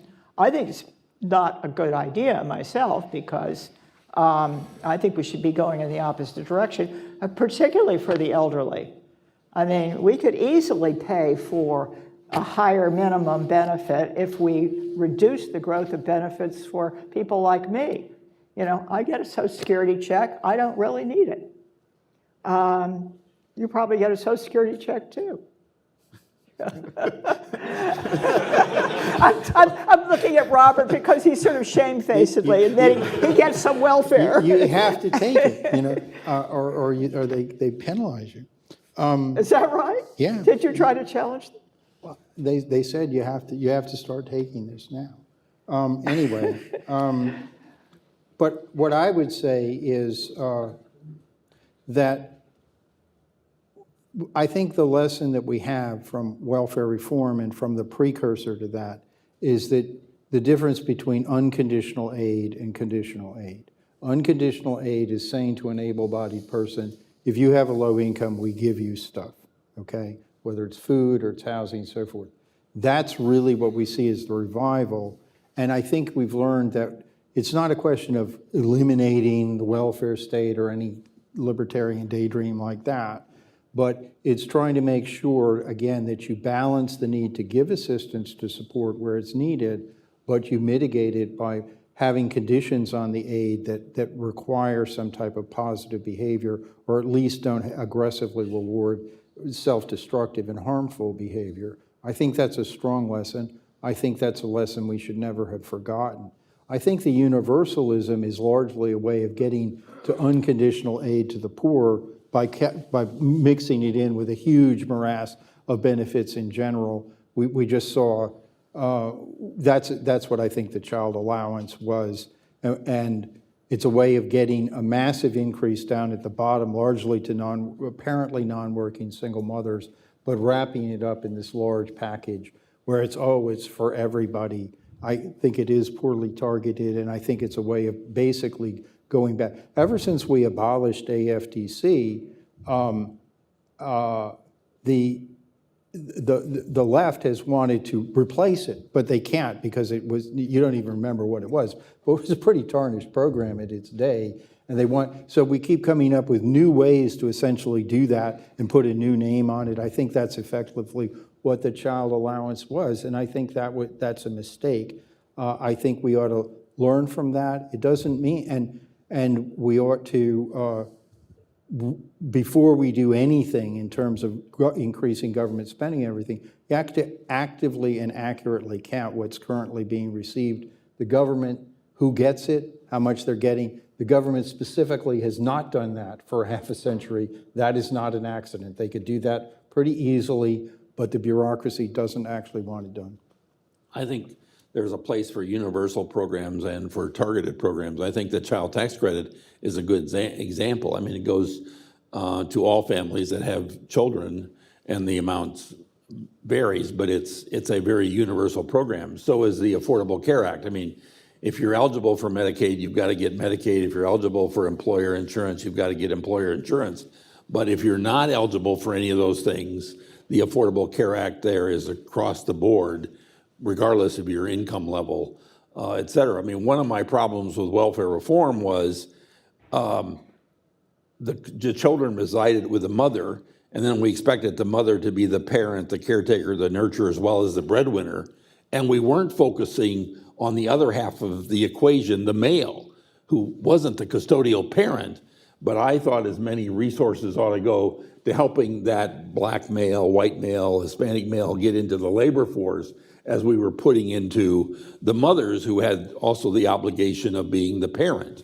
So, again, it's a question of where you want to put your resources and how those resources can be most effectively used to achieve your, whatever it is, increasing work, employment, et cetera. That's exactly what Moynihan said in 1964, wasn't it? Yes. Exactly. It's not a bad idea. All right, so let's think a little bit about the future. Each of you have spoken a little bit about policy prescriptions for the future. What should the nation do to build on the Great Society and the war on poverty? And by that, I don't mean necessarily just, hey, let's grow this program or that program or policy, Are there things about strengthening families, about strengthening communities, promoting self-sufficiency, work, that side of things too, that you would argue are needed going forward? Robert, you want to kick this one off? Yeah, I would say I see three things. One is that our goal really should be, and I think there's now not a lot of great disagreement about this, that we need to strengthen the married family. We need to try to bring the father into the home instead of pushing him away, just as Reagan said all that long time ago. And there are different ways of doing that. Strengthening work requirements seem to particularly have that effect because, again, it reduces the utility of a single mom being married to essentially the welfare state and makes the alternative more attractive. And I think you clearly see that in all the statistics relating to what happened since 1996.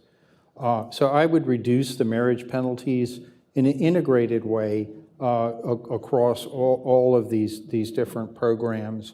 And I think I would strengthen the work requirements in all of those programs because I think that actually would also have a strong pro-marriage effect. And then I think that, you know, we talked about how most of these behavioral programs, it's very, very difficult to directly change behavior, particularly if you're not simply changing financial incentives, okay?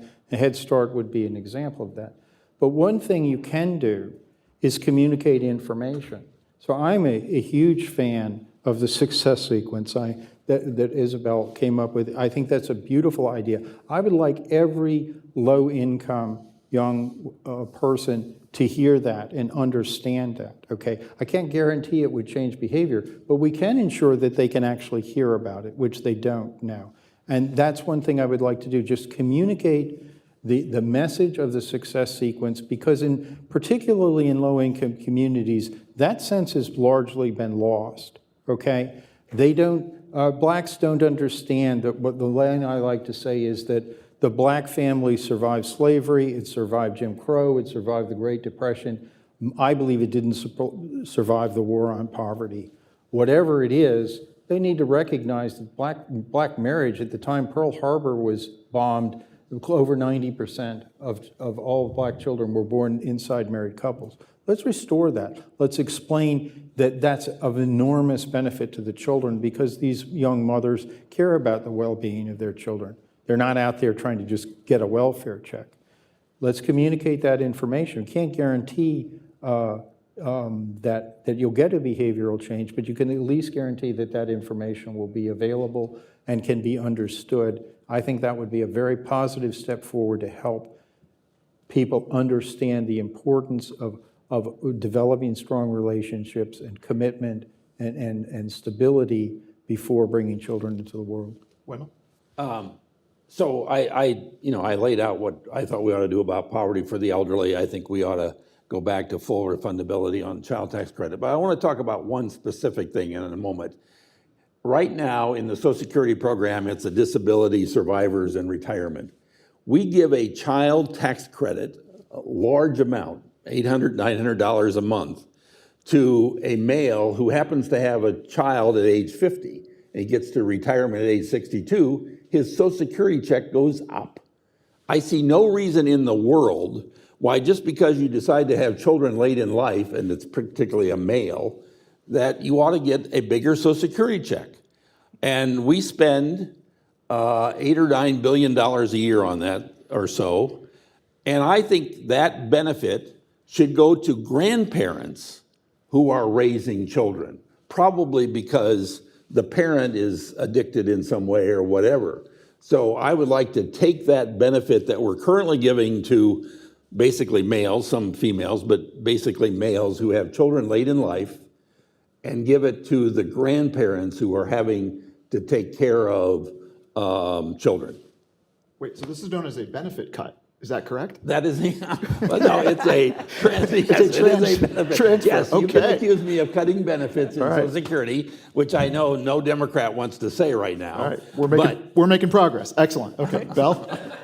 So I agree with both of the last two set of comments. I'm a big fan of both work and marriage, and I like Wendell's idea about what he just said.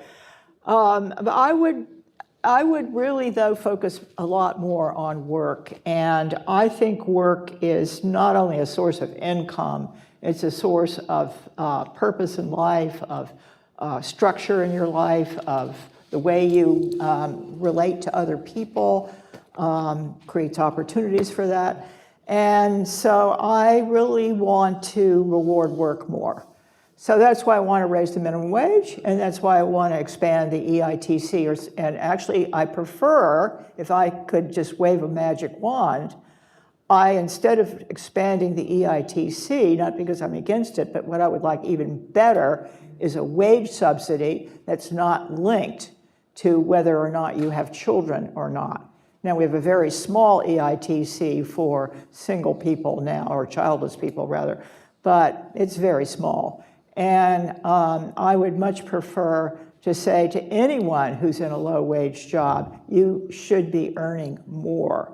And the way we help people earn more is either by increasing the minimum wage or by providing wage subsidies, or, as I argued before, some of both. And then I would add to that child care subsidies for those who are low income. And Biden has proposed to make child care free for the lowest earners, the lowest income families. And I think that would help a lot, because that is now, I've done some work recently on how much it costs to raise children. And of course, what is the biggest expense by far? Well, housing may be, but childcare is right up there. It's a huge expense.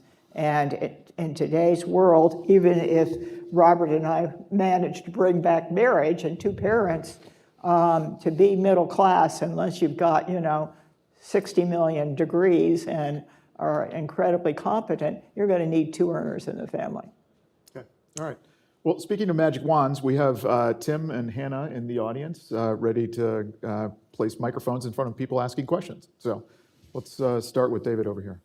So I'll do my question, my comment in terms of the question. So I think all three of you show the importance of using the SPM in analysis. So Belle, thank you you use the SPM when you look at minimum wage and EITC. That's the only way you can measure the impact of poverty is to use the SPM. Wendell, I think when you look at elderly, I think the big thing is medical out-of-pocket. So the big change between 21 and 22 is the MOOP expenses increase the poverty for the elderly a lot. So a lot of it's buried in there that you have to look at. And Robert, the only way you can look at the effect of single parents is to use the SPM. You can't use the OPM. It ignores cohabitation. It treats the family as only by marriage and blood. And so if you really want to see the impact of single parents, you're going to have to expand that unit. And that's, right now, it's probably the only way to look at it. But you'll see I actually didn't use the SPM because I used the SPM family definition, but used the vastly superior consumption measure that's actually accurate. The problem, the problem is that the SPM, I've been doing this since the Carter administration, okay? If you go back to the Carter administration, you look at AFDC, it's a 50% underreporting rate of participation. It's chronic, it's a ridiculously bad. The OPM, the only means tested programs in there that are counted are ones that existed in 1948. The rest of it is ignored. How the hell could you possibly be that incompetent? It's not incompetent, it's deliberate. Okay, it's deliberately designed to have a high poverty rate. The SPM articulates most of those problems. It grossly underestimates all the outlays of benefits. Okay, and then it has this thing about the magically moving finish line that's always invisibly moving, and you never, ever discuss it. Exactly what I said when I raised the question to Becky Blank. Are you going to tell everybody that you raised this thing up by 30%? And the answer is no. If you look at the documentation, it's impossible from that documentation to realize that it has radically higher thresholds in there than the other measure. That is not an accident. That's why I don't use it. Okay, I can't. When I do poverty measures, though, I have things like 100%, 125%, 150, because it's clear what I'm talking about. I'm not shifting magically the standard over time or between one thing and another, which is what we have now.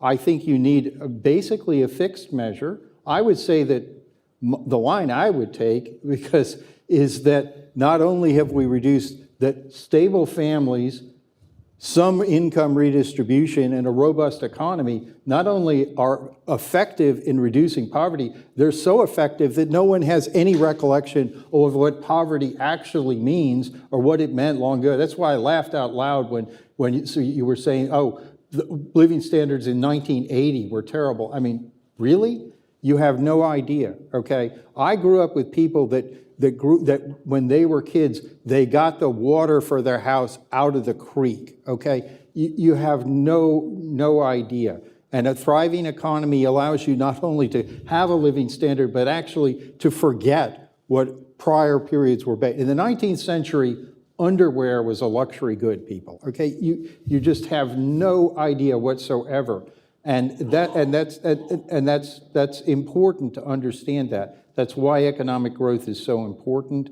And it doesn't mean that you can't have redistribution, but you have to have all of those together, and you have to have an accuracy. And why don't we just try to say, let's have an accuracy where instead of talking about one program at a time, you actually acknowledge that almost all families actually get at least 5 benefits at the same time. And the benefits are much higher than anyone publicly acknowledges. Okay, other questions? I believe right here. Thanks so much. This question is for anyone. There's been a lot of talk about getting single mothers back into the workforce, which is really important, and the importance of marriage. But a sort of a corollary question is, there's been a big decline in prime age male labor force participation over the past several decades. And a lot of women are not going to want to marry someone who is not working. So what would any of you recommend to try to get men back in the workforce? Thanks. Belle or Wendell, you want to kick this one off? I wrote a whole paper on that topic maybe 5 years ago or so, and with a co-author, and we couldn't quite figure out what was driving that. I mean, I think it's still a puzzle. You have this, who is it here at AEI that wrote the whole book, Men Without Work? Nick Eberstadt. I mean, he's looked at it. I mean, some people think that, and one of the things that's interesting is when you look at Hispanic males, they are doing very well on the work front. And, but African Americans not. Now, some of that's incarceration, a lot of that is incarceration, I think. Not only being incarcerated, but even when you're back into the labor force, nobody's gonna hire you if you have a prison record, or almost nobody. I think we're making some efforts in that area. I think, you know, I would have hypothesized and did when I was working on this paper, it's because these men now have women that they're living with, and they're not dependent on their own earnings anymore. And then there's the whole deaths of despair and going on disability, et cetera. I frankly don't know what to do about that, other than to raise wages, and I've already made my argument about that. I know. And career and technical education. Okay. If you look at couples that have children without being married, for the most part, the male is going to make more money than the female.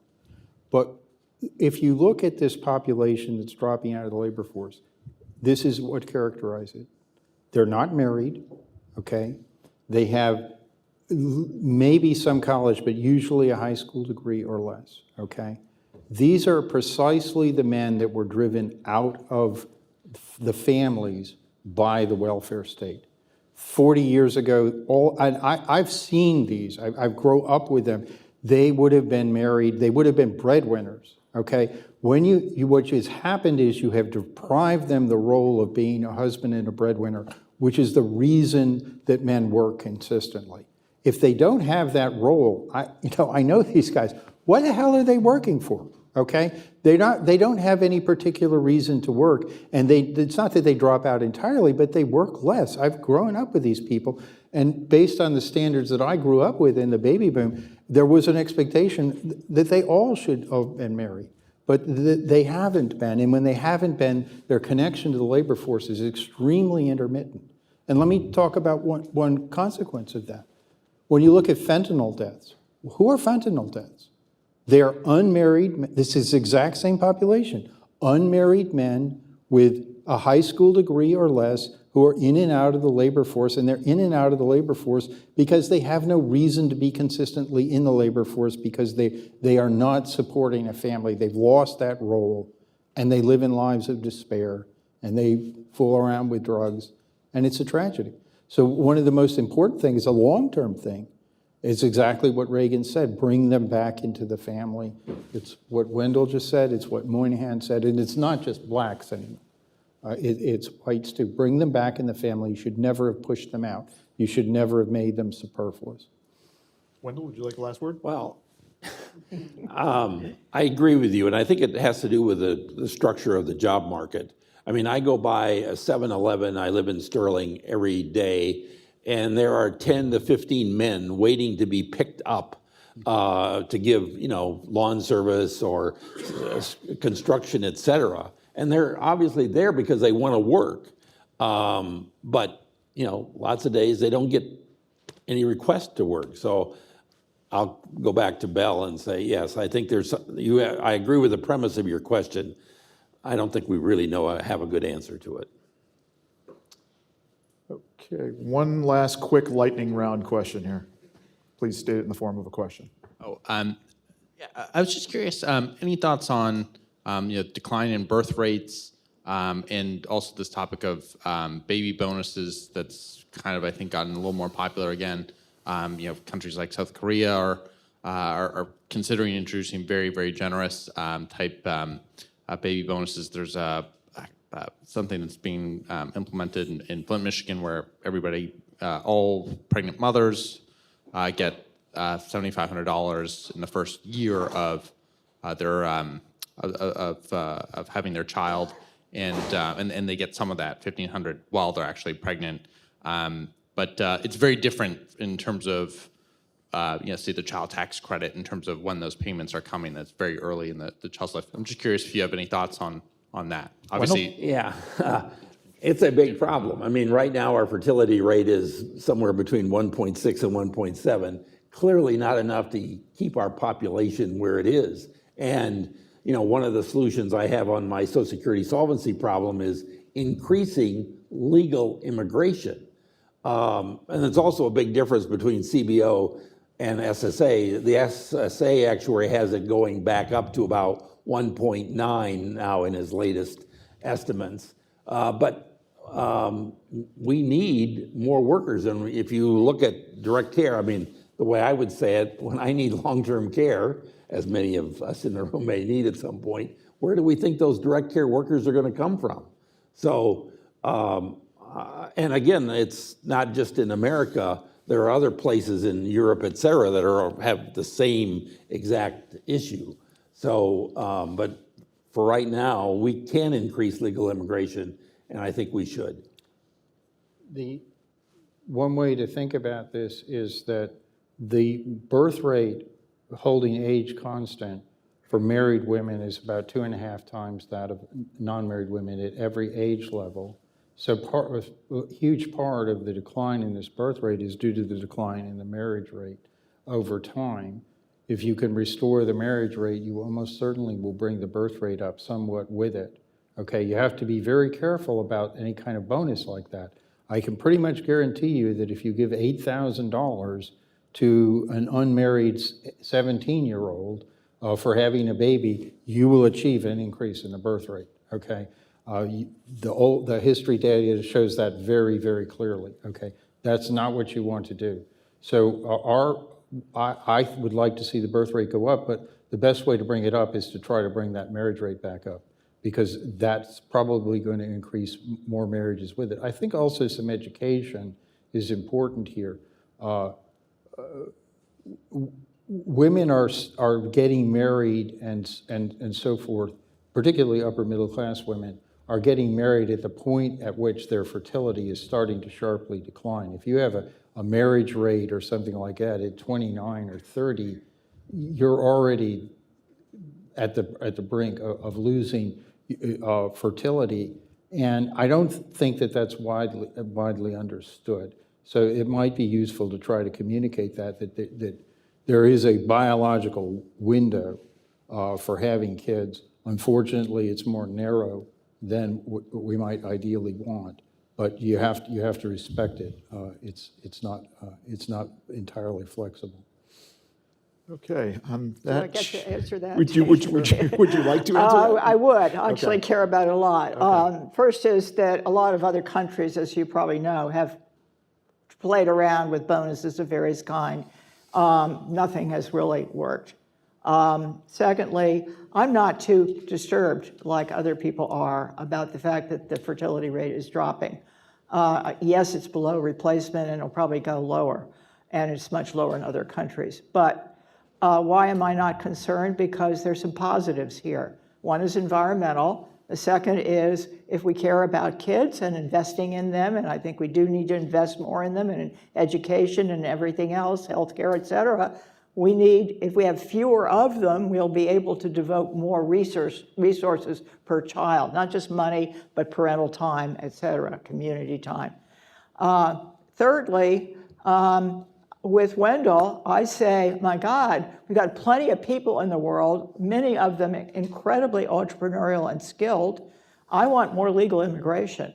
I'm happy to shift it away from family reunification and a little more towards skill, so that if you want to come to America, if you have the skills we need, we're going to give you some preference. But we have complete control over how many people we want, unless we are only interested in growing our population of native-born Americans.